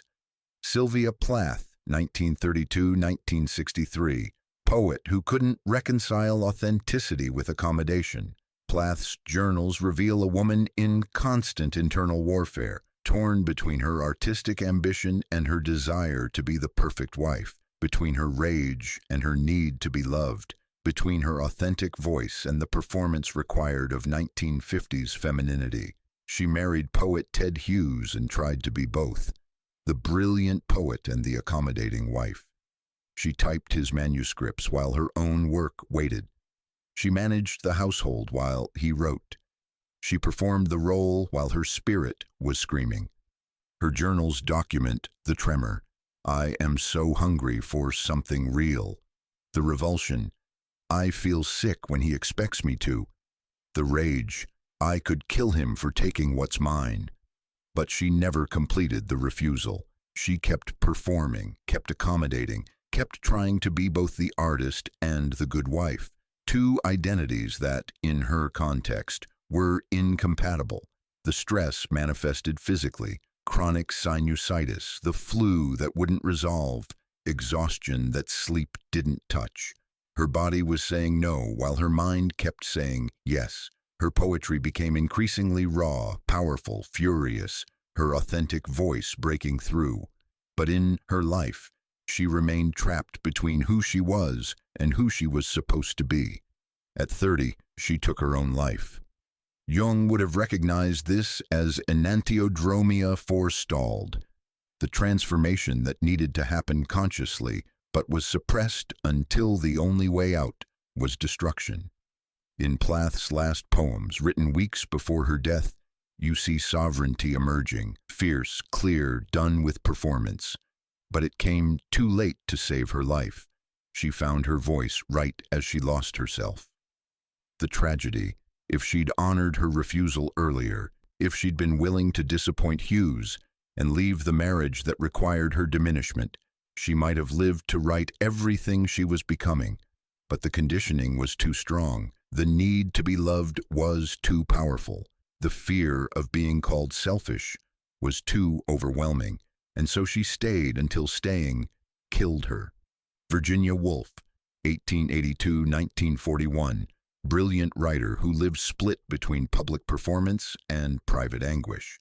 Woolf's letters reveal a woman who understood everything about women's oppression intellectually, but couldn't fully free herself from it personally.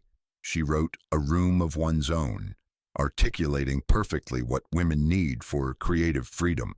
Yet she married Leonard Woolf partly because he'd take care of her, manage her life, make decisions she found overwhelming. She needed his structure to write, but the structure was also a cage. Her novels pushed boundaries, stream of consciousness, interior female experience, the reality beneath social performance. Her mind was revolutionary, but her life was constrained by the angel in the house. That internalized figure of the perfect Victorian woman she wrote about, trying to kill but never fully destroyed. Woolf experienced cycles of what was called madness, what Jung might have recognized as the unconscious revolting against the constraints of her life. She'd break down, need rest, recover, return to performance.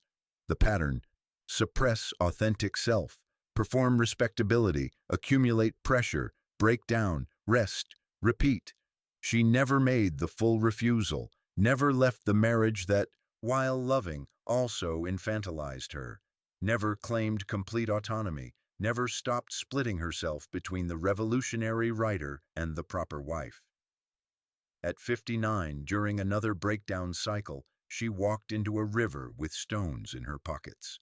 Jung's assessment of similar cases, when the split between public self and private truth becomes unbearable, when performance is maintained at the cost of soul, the psyche will choose death over continued self-betrayal. Not because death is preferable to life, but because death is preferable to living death. Woolf's suicide note to Leonard: I feel I am going mad again, and I shan't recover this time. She knew. The pattern couldn't continue, but she also couldn't imagine breaking it, leaving, claiming full independence, choosing herself over the life she'd built. So she chose the third option: leave life entirely. The anonymous women in Jung's notes. Jung's private case files contained dozens of women who came to him at the breaking point, where their spirits were refusing, but they couldn't honor the refusal. Patient M, 42, married 20 years, 3 children, came to Jung with paralysis of her legs that had no medical cause. Jung recognized it immediately, her body refusing to walk the path her life was on. In therapy, she admitted she'd wanted to leave her marriage for a decade, but couldn't. Financial dependence, fear of losing her children, terror of social judgment, all kept her trapped. Her legs stopped working because walking meant continuing on a path that was killing her. The paralysis was protection. Jung's notes. I explained that her body was wiser than her mind. It had found the only acceptable reason for her to stop: medical necessity. But this was temporary mercy. Either she honors the refusal consciously, or the body will find more permanent solutions. She terminated therapy. Jung learned later she'd developed stomach cancer within 2 years, dead within 5. The body escalated from paralysis to death because the message still wasn't being heard. Leave or die. Patient F, 35, never married, caring for aging parents, came to Jung with what she called inexplicable sadness. Everything was fine, she insisted. She was doing her duty. Jung's assessment, soul death in progress. She'd abandoned her own life so thoroughly to care for her parents that the self had withdrawn. The sadness was the last signal before complete psychological disappearance. He urged her to establish boundaries, to reclaim her life, to honor her own desires. She couldn't. The guilt was too powerful. Jung's final note on her case: she will become one of those women who simply ceases to exist while still breathing. The world will call her a saint. She will have martyred herself to duty, and her unlived life will poison her remaining years with bitterness she'll never admit to feeling. The women in literature who never left. Edna Pontellier in Kate Chopin's The Awakening finally sees her cage, finally tastes freedom, finally feels alive, and then swims into the ocean to her death because she can't imagine how to live authentically within her social context. Anna Karenina in Tolstoy's novel leaves her loveless marriage for passionate love, faces complete social ostracism, can't bear the isolation of refusing to comply, throws herself under a train. The woman in Charlotte Perkins Gilman's The Yellow Wallpaper, experiencing postpartum psychosis, but really experiencing her psyche's revolt against the domestic prison. Her husband doctor prescribes the rest cure, more confinement, more isolation. She descends into madness because the cure is more imprisonment. The pattern among compliers. They all felt the tremor, the revulsion, the hunger. They knew something was wrong, but they couldn't move through the isolation, couldn't face the loss of relationship, security, approval that honoring their refusal would require. So they stayed, performed, accommodated, hoped it would get better or at least become bearable. And the psyche escalated from symptoms to illness to breakdown to death, either literal or psychological. Some died young, some lived long lives of quiet desperation, some descended into bitterness that poisoned everyone around them, but none of them became whole, because they couldn't risk losing everything external to gain everything internal, and history either forgot them entirely or remembers them as tragedies, women who didn't survive their own sensitivity, their own awareness, their own spirit's refusal. The lesson Jung drew from these contrasts. In his private writings, Jung was clear about what these patterns revealed. History treats women who refuse as difficult. History treats women who comply as disappeared.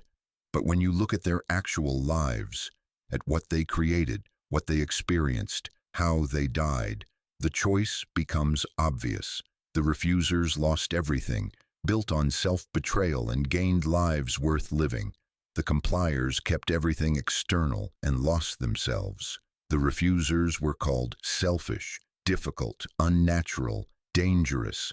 The compliers were called good, selfless, admirable, saintly. But the refusers died whole, and the compliers died hollow. The refusers are remembered as themselves, by name, for their work, for their impact. The compliers are remembered, if at all, in relation to others, as someone's wife, someone's mother, someone's sacrifice. The refusers transformed their suffering into power. The compliers let their suffering transform them into victims or martyrs. And perhaps most importantly, the refusers broke cycles. Their daughters, their spiritual descendants, had models of sovereignty. The compliers perpetuated cycles. Their daughters inherited the same patterns of self-abandonment. The question isn't whether refusing is selfish. The question is, which kind of woman do you want to die as? Which kind of ancestor do you want to be? The difficult woman who lived fully, or the good woman who disappeared? Jung believed history would eventually vindicate the refusers, that future generations would recognize what his era called pathology was actually health trying to emerge. And he was right. We now celebrate Hildegard's genius. We study George Sand's novels. We quote Sojourner Truth. We teach Lou Andreas Salome in universities. But we don't celebrate the anonymous compliant women. We don't study their accommodations. We don't quote their self-erasure, because there's nothing to study. They left no mark, made no impact, existed as functions in others' lives rather than as lives themselves. The refusers are remembered because they became real. And reality, Jung said, is the only thing that lasts. Everything else, performance, accommodation, the false self built from compliance, dissolves the moment the body dies. Only what was authentic remains. Jung didn't just observe women's spiritual refusal from clinical distance. He lived it himself, confronting his own version of self-abandonment, exploitation of his psyche, and the violent revolt that nearly destroyed him. The story of Jung's breakdown from 1913-1916, documented in the Red Book, reveals something he rarely admitted publicly. He'd been using his own soul exactly as society expected women to use theirs, extracting its gifts for external validation while refusing its full reality. And his psyche revolted, not gently, catastrophically. What emerged from that crisis informed everything Jung later taught about refusal, sovereignty, and individuation, because he learned it firsthand. When you exploit your own depths, the depths eventually refuse to cooperate. The years of self-betrayal, Jung's accommodation to Freud and respectability. In the early 1900s, Jung was the golden boy of psychiatry. Brilliant, ambitious, positioned to inherit Freud's legacy as crown prince of psychoanalysis. But to maintain that position, Jung suppressed his own vision. Freud's theory centered on sexuality and childhood trauma. Jung's deeper intuition pointed toward spirituality, mythology, the collective unconscious, territory Freud dismissed as mysticism, and Jung accommodated, performed the role of loyal son, minimized his own insights to avoid disappointing the father figure, built his career on Freud's approval rather than his own truth. Sound familiar? It's the pattern Jung later recognized in women, abandoning your authentic gifts to maintain relationship with someone whose love is conditional on your diminishment. Jung's letters from this period reveal the cost: unexplained anxiety, psychosomatic symptoms, dreams of conflict, betrayal, apocalypse. His unconscious was screaming, "You're betraying yourself." But Jung ignored it, maintained the performance, kept writing papers that pleased Freud, while his own deeper work remained unpublished. He was doing what he'd later warn women against, exploiting his own psyche like a colonized territory, extracting insights for academic papers while refusing the full implications of what he was discovering. The break. When the spirit finally refused in 1913, Jung published Symbols of Transformation, a book that contradicted core Freudian doctrine, particularly about the primacy of sexuality. Freud responded with rage and rejection. The father withdrew his approval. The mentorship ended. Jung was cast out from the psychoanalytic movement he'd helped build, and everything collapsed, not just professionally, psychologically. Jung descended into what he later called a confrontation with the unconscious, a near psychotic break that lasted 3 years. He experienced visions of apocalypse, dreams of blood flooding Europe months before World War I began, encounters with inner figures who seemed more real than external people, a complete dissolution of his ego's control. Jung later described it: "I was living in constant uncertainty. I often felt as if gigantic blocks of stone were tumbling down upon me. My enduring these storms was a question of brute strength. But here's what Jung came to understand. This wasn't breakdown, it was breakthrough.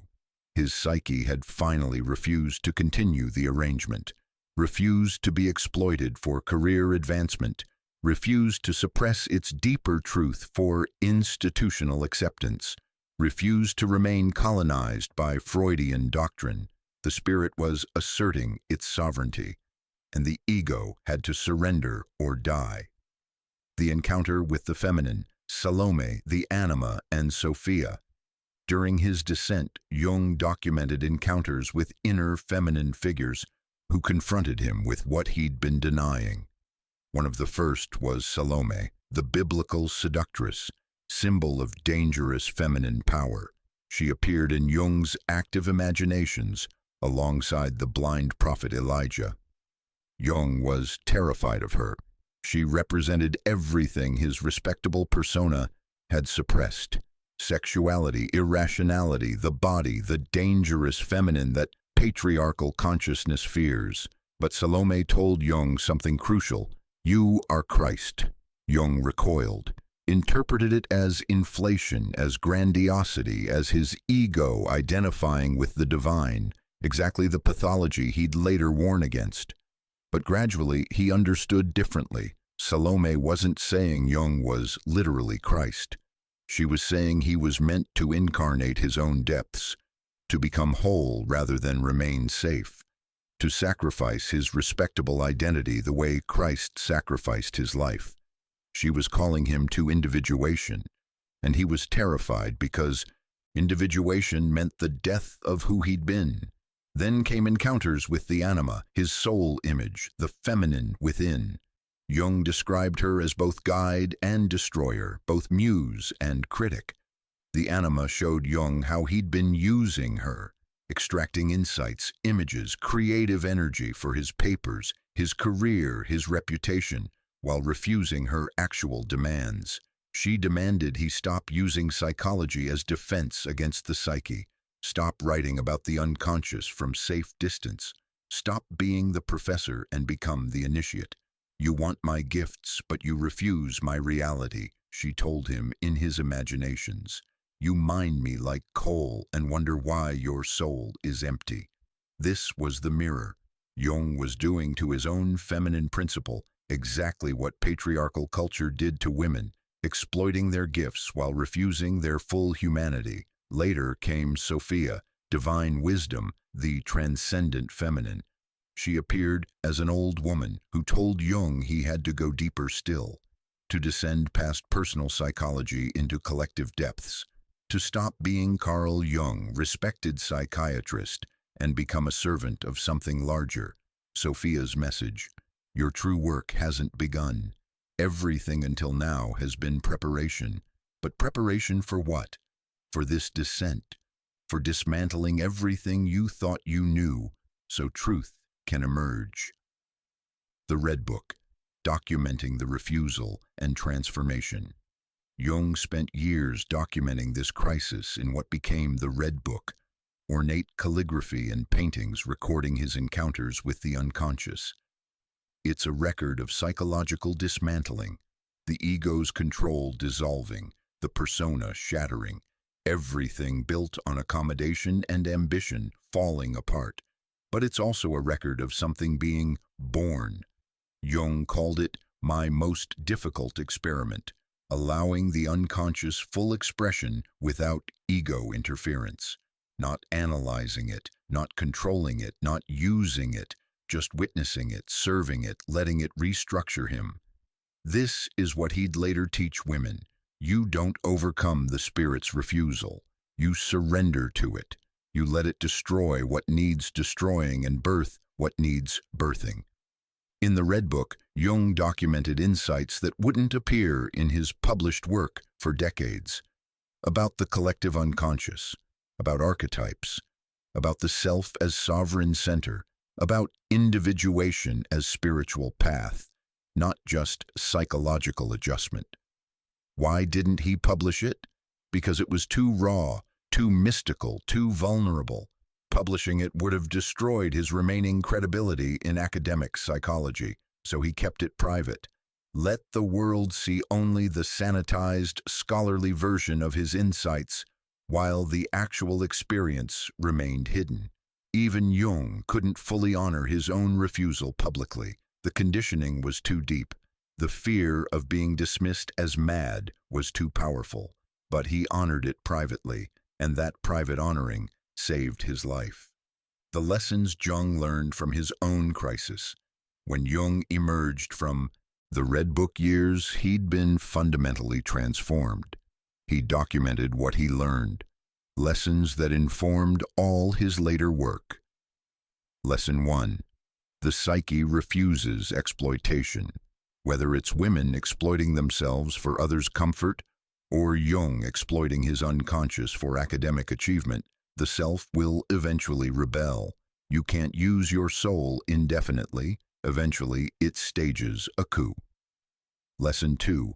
Breakdown is breakthrough when you surrender. Jung stopped fighting the visions, stopped trying to stay sane by conventional standards, stopped defending his ego's control. He surrendered to the process, and that surrender allowed transformation instead of just destruction. Lesson 3. The feminine principle must be honored, not just used. Jung realized he'd been relating to his anima and to the unconscious more broadly, as masculine consciousness relates to the feminine. Extract value, deny full reality, maintain control. His healing required a complete reversal. Serve rather than dominate, receive rather than extract, honor rather than exploit. Lesson 4. Individuation requires losing everything false. Jung lost his relationship with Freud, his position in the psychoanalytic movement, his reputation among colleagues. His marriage nearly collapsed. He became isolated, judged, dismissed as having gone mad. But he gained himself, gained his actual work, gained direct experience of the psyche's depths, rather than just theoretical knowledge. Lesson 5. The price of refusing your depths is higher than the price of honoring them. If Jung had stayed safe, maintained Freudian orthodoxy, built his career on accommodation, he might have been more successful by conventional measures, but he would have died having never done his actual work, having never encountered what he was actually meant to serve. The Red Book crisis forced the choice: safety or truth, respectability or reality, comfort or wholeness. Jung chose wholeness, and everything he's remembered for emerged from that choice. The connection to women's experience. Jung rarely spoke publicly about how his own crisis informed his work with women, but the parallels are obvious. If Jung himself, male, educated, privileged, the archetypal masculine intellect, nearly went insane when his psyche refused to be exploited, how much more do women face this crisis?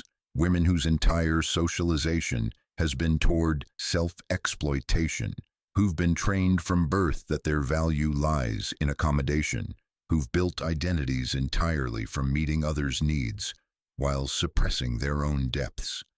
Jung's 3 years of crisis would be a lifetime for most women. The decades spent performing, the slow erosion of self, the symptoms escalating until something breaks. And if Jung needed complete isolation, years of inner work, and the privilege to withdraw from the world to navigate his transformation, how can we expect women to do it while still managing households, raising children, maintaining relationships, working jobs? This is why Jung was ultimately sympathetic to women who couldn't complete the journey, not because they were weak, but because the conditions required for transformation, safety, support, resources, permission to fall apart, are rarely available to women. Men get to have breakdowns and call them breakthroughs. Women have breakdowns and get diagnosed, medicated, dismissed as unstable. Jung got to document his crisis in the Red Book and eventually be celebrated for it. Women's Red Books, their journals of refusing, their records of transformation, mostly get burned, hidden, or pathologized. But the process is the same. The spirit's refusal operates identically whether you're Jung confronting your Anima or Elizabeth confronting the unmoved. The only difference is permission. Jung eventually gave himself permission to honor the refusal, to let it transform him, to trust it more than he trusted respectability. Most women never get that permission, or by the time they give it to themselves, decades have been lost. Jung's private admission, "I almost didn't make it." In letters written late in his life, Jung admitted something he rarely said publicly. "I almost didn't survive the confrontation. There were moments I thought I was permanently insane. Moments I wanted to die rather than continue the descent." What saved him? 3 things. First, he kept documenting. The Red Book was a container for chaos, recording the visions, painting the images, writing the dialogues. It gave the experience structure when everything else was dissolving.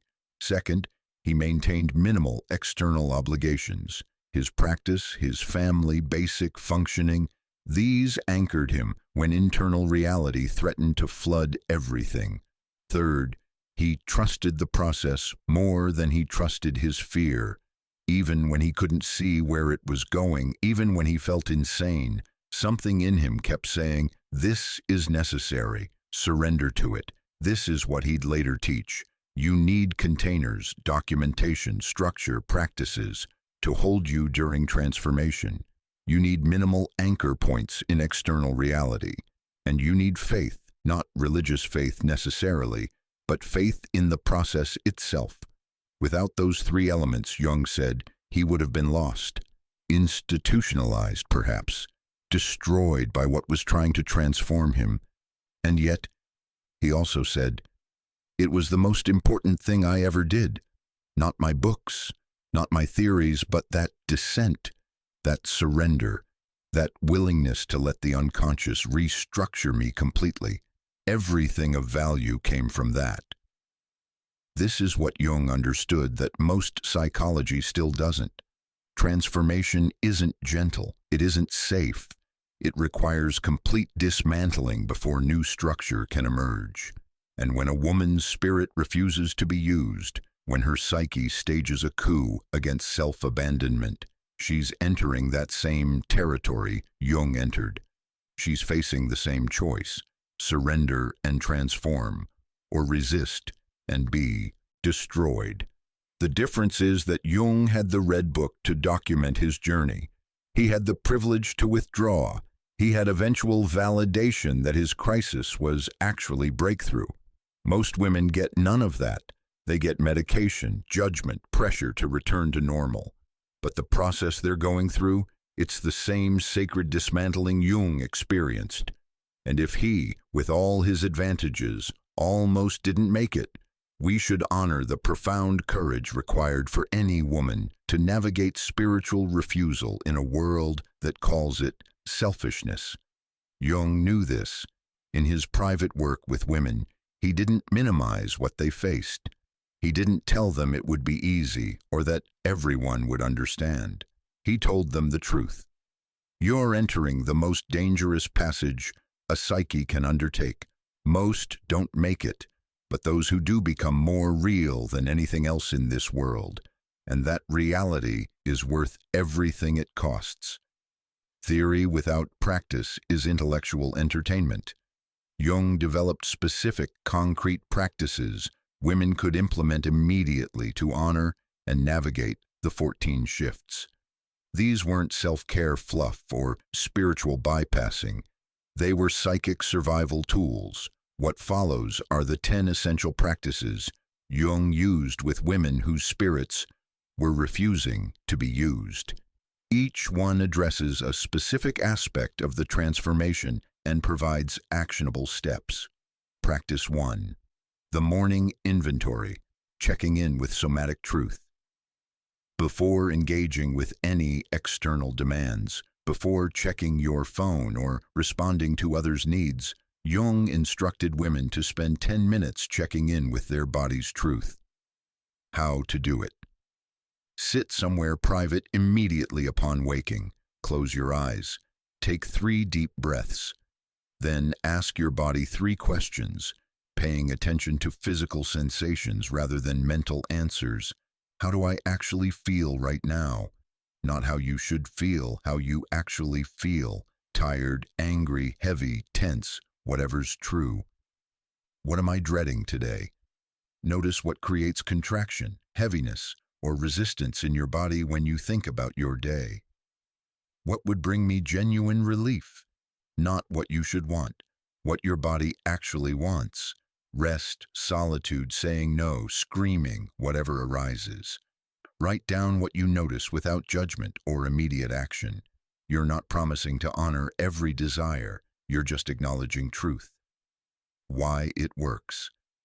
Jung understood that self-abandonment begins in the morning when you immediately engage external demands before consulting internal reality.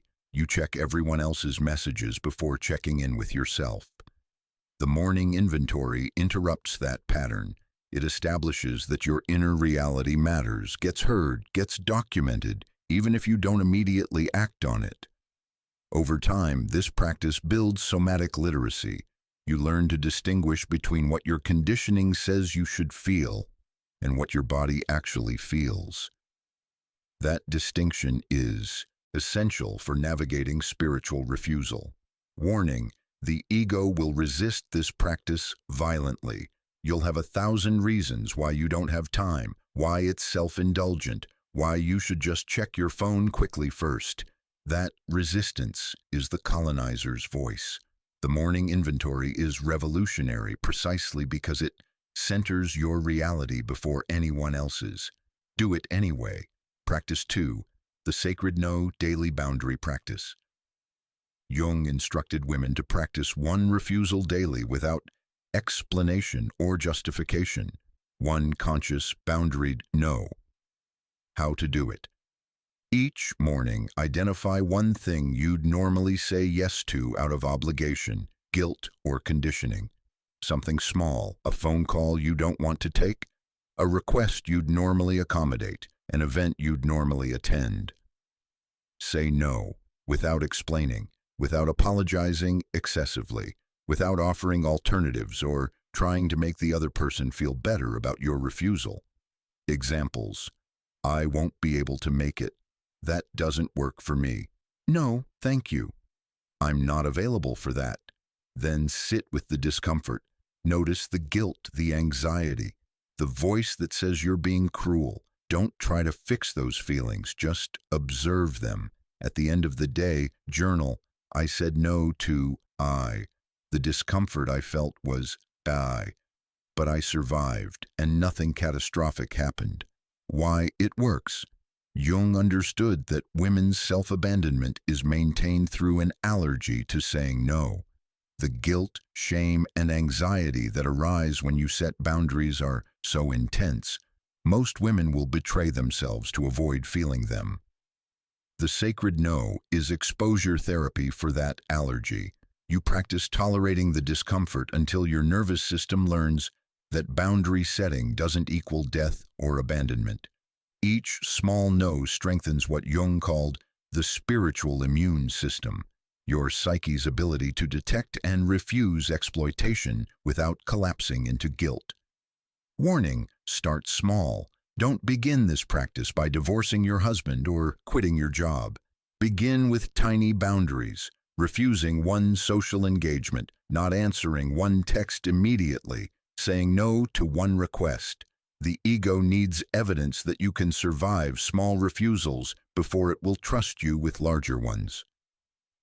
Practice 3. Active imagination dialogue, conversing with the refused self. 20 minutes daily, Jung insisted, dialoguing with the inner figure who refuses. Not thinking about it, actually speaking with it. How to do it: find private space, sit comfortably, close your eyes and take several deep breaths, allowing yourself to descend into inner space. Call forward the part of you that refuses. Don't force an image. Let it appear however it wants. It might be a figure, an animal, a sensation, a color. Once you sense its presence, ask, what are you protecting? What do you need me to hear? What happens if I keep ignoring you? Then listen, not with your analytical mind, but with your full attention. Let responses come as images, words, feelings, sensations. Write down everything without editing. When the dialogue feels complete, thank the figure and slowly return to normal consciousness. Why it works. Jung discovered that the refused self isn't trying to destroy your life. It's trying to protect your soul. But it can't communicate in rational language because it's been exiled from rational consciousness. Active imagination gives it voice. And when you hear what it's actually protecting, your authenticity, your life force, your dignity, the refusal stops feeling like pathology and starts feeling like wisdom. Over time, the refused self becomes less reactive and more nuanced. It moves from just saying no, stop, leave, to offering actual guidance about what serves your wholeness. Warning, this practice will surface uncomfortable truths. The refused self might tell you to leave your marriage, quit your job, cut off family members. You don't have to act immediately on everything it says, but you do have to listen. Because what it's revealing is where you're still betraying yourself. And that information is essential, even if the action feels impossible right now. Practice 4, the energy audit, tracking where your life force goes. Once weekly, Jung instructed women to audit where their energy actually goes versus where they want it to go. How to do it. Create 2 columns. Where my energy actually goes and where I want my energy to go. In the first column, track honestly which people receive most of your attention and care, which activities consume most of your time, which obligations drain you most, which emotional labor are you performing. Be ruthlessly honest, no judging, just documenting reality. In the second column, imagine complete freedom. If no one would judge you, where would your energy go? What would you actually spend time on? Who would receive your care? What would you create or learn? Then notice the gap. How wide is it? What's maintaining that gap? Fear, obligation, conditioning, guilt? Why it works. Jung observed that women hemorrhage energy without realizing it. They're giving constantly but couldn't tell you where it's going or whether it's reciprocated. The energy audit creates consciousness. You can't reclaim your energy until you see where it's being leaked or extracted. Once you see the gap between how you're living and how you'd live if you were sovereign, you can start making small adjustments to close it. Warning, this audit will likely enrage you. You'll see clearly who's been benefiting from your self-abandonment. You'll see how much of your life is organized around obligations that mean nothing to your soul. Don't suppress the rage. It's appropriate. Write about it. Feel it. Let it fuel your commitment to change. Practice 5. Shadow work on the good girl. Integrating the exiled self. Weekly, Jung instructed women to write from the perspective of the part they've most shamed, the selfish woman, the bitch, the bad mother, the difficult one. How to do it. Set a timer for 20 minutes. Write in first person as the exiled part of yourself. I am the part of you that, way, you've been ashamed of me your whole life because that crowd. But here's what I actually protect, Asha. Here's what I know that you don't, Here's what would happen if you let me speak, Don't censor. Let this part say everything it's never been allowed to say. Let it be angry, harsh, unapologetic. Let it defend itself. Then read what you wrote without judgment. Notice what wisdom is contained in what you've called bad. Why it works. Jung taught that you can't become whole by rejecting half of yourself. The qualities women shame most in themselves, assertiveness, selfishness, anger, refusal, sexual agency, are necessary equipment for sovereignty. This practice lets the shadow speak without acting it out destructively. You hear what it has to say, Discover it's not actually evil and begin integrating it as a valuable part of your psyche. Warning, this practice will make you uncomfortable. You're giving voice to everything you've been taught makes you unlovable. But discomfort is different from danger. You're not becoming a monster, you're becoming whole, and wholeness includes the parts you've been taught to hate. Practice 6. Anima Retrieval Ritual, Calling Back Soul Fragments. Monthly, Jung prescribed a ritual of calling back energy that's been given away, left behind, or absorbed by others. How to do it? Create ritual space, light a candle, play music, whatever signals this is sacred time. Sit comfortably and close your eyes.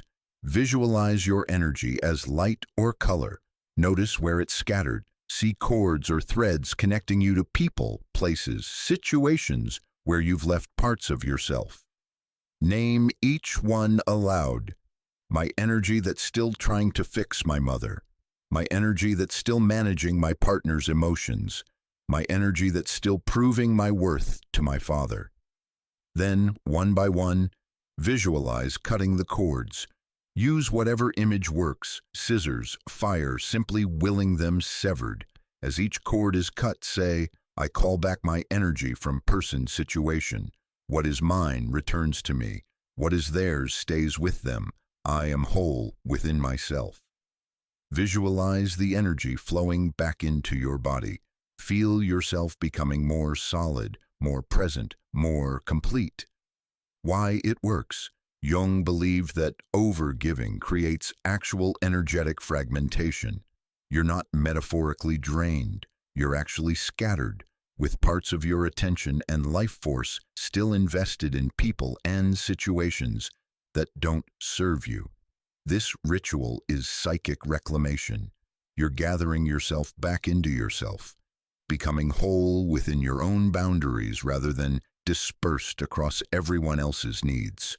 Warning, people may react when you retrieve your energy. They've been unconsciously feeding on it. When the flow stops, they'll feel hungry and may escalate to try to reclaim access. Hold your boundaries. Their hunger is not your responsibility to feed. Practice 7. Temenos Creation, Establishing Sacred Space. Jung insisted women establish physical space that belongs only to them, a temenos, sacred boundary where the emerging self can exist without performance. How to do it? Claim space in your home that's yours alone. Even if it's just a chair, a corner, a closet that's been converted, make it clear to everyone. This space is off limits to others' needs. Set a minimum of 1 hour daily in this space, non-negotiable. Not for productivity, for presence. In this time and space, you don't answer to anyone. You're not mother, partner, employee, friend. You're just yourself, accountable only to your own soul. Do whatever your soul needs in this space. Journal, stare at walls, cry, create, sit in silence, rage. The activity doesn't matter. What matters is sovereignty over time and space. Why it works. Jung understood that transformation requires external structure. You can't just mentally commit to honoring yourself. You need physical reality that reflects that commitment. The temenos is that reality. It's the spatial representation of your worthiness to exist for yourself, not just for others. Over time, the practice of regular sacred space teaches you that you deserve to take up space, deserve to be unavailable, deserve to exist without justification. Warning, everyone will violate this boundary initially. They'll interrupt, demand access, call your hour of space selfish. Hold it anyway. This is the practice of sovereignty, establishing boundaries and maintaining them even when others resist. Practice 8. Dream incubation, asking the unconscious for guidance. Before sleep, Jung taught women to ask their dreams specific questions about where they're still betraying themselves. How to do it. Keep a journal by your bed. Before sleeping, write a specific question. Where am I still abandoning myself? What truth am I avoiding? What needs to die for me to become whole? What is the refused self trying to protect? Then say aloud or internally, I ask my dreams to show me the answer. Upon waking, immediately write down any dreams, images, or feelings you remember, even fragments. Don't interpret yet, just record. Over time, notice patterns in the imagery, recurring symbols, messages that emerge. Why it works. Jung knew the unconscious speaks most clearly in dreams, when the ego's defenses are lowered. The dream images bypass rational resistance and show you truth your waking mind would deny. By specifically asking about self-betrayal, you're inviting the unconscious to reveal what you can't see consciously. The ways you're still complying, still performing, still prioritizing others' comfort over your own integrity. Warning, dreams will tell you harsh truths. They won't be gentle about where you're lying to yourself or what needs to change. Don't suppress or dismiss disturbing dreams. They're the most valuable ones, showing you what you're most avoiding. Practice 9. The visceral truth test. Using body wisdom for decisions. Before making any significant decision, Jung instructed women to consult their body's response rather than their conditioned mind. How to do it? When facing a choice, state each option aloud and notice your body's immediate response. Option A, I stay in this relationship. Notice, does your body expand or contract, relax or tense, feel heavy or light? Option B, I leave this relationship. Same observation, expansion or contraction. Your body knows truth before your mind can rationalize. Expansion, lightness, ease, breath deepening. These signal alignment with your soul. Contraction, heaviness, tension, breath shallowing. These signal betrayal of self. Make decisions based on the body's wisdom, not the mind's should-based logic. Why it works.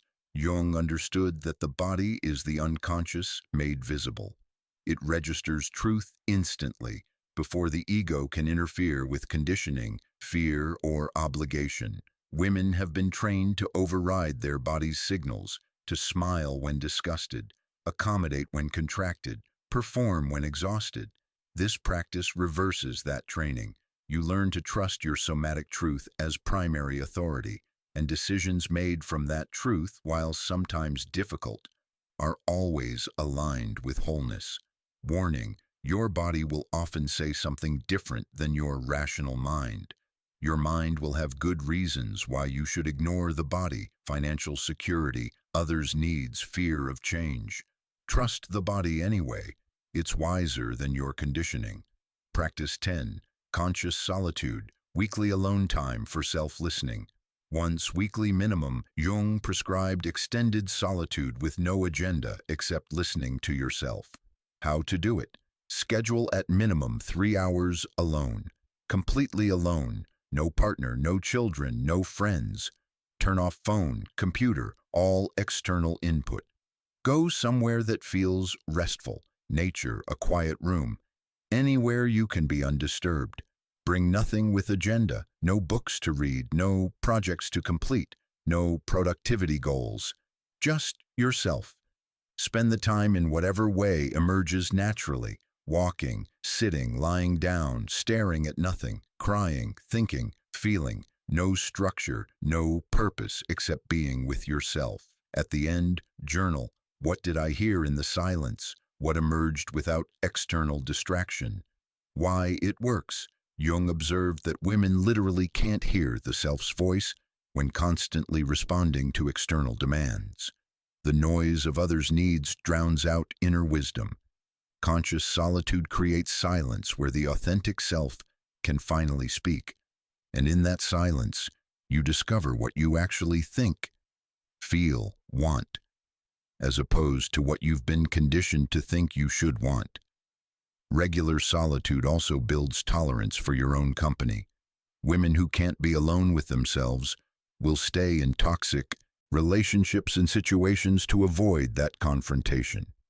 Warning, solitude will be uncomfortable initially. The voices of guilt, anxiety, and self-criticism will get loud when there's nothing to distract from them. Sit with it anyway. Those voices eventually quiet, and underneath them is something more true. The actual voice of your soul waiting to be heard. These 10 practices aren't optional extras for women who have time. They're essential practices for women navigating spiritual refusal. Jung was clear. Transformation doesn't happen through insight alone. It requires daily practice, concrete action, ongoing commitment to honoring the self that's been abandoned. Women who implement these practices report the same pattern: discomfort and resistance initially, then gradual strengthening of sovereignty, then eventual trust in their own authority that can't be shaken. The practices become the container that holds you when everything external is collapsing. They become evidence that you're worth the time, space, and attention you've been giving everyone else. They become the proof that honoring your spirit's refusal isn't selfishness, it's survival. And survival, Jung taught, is the prerequisite for everything that comes after: wholeness, sovereignty, the life that's actually yours.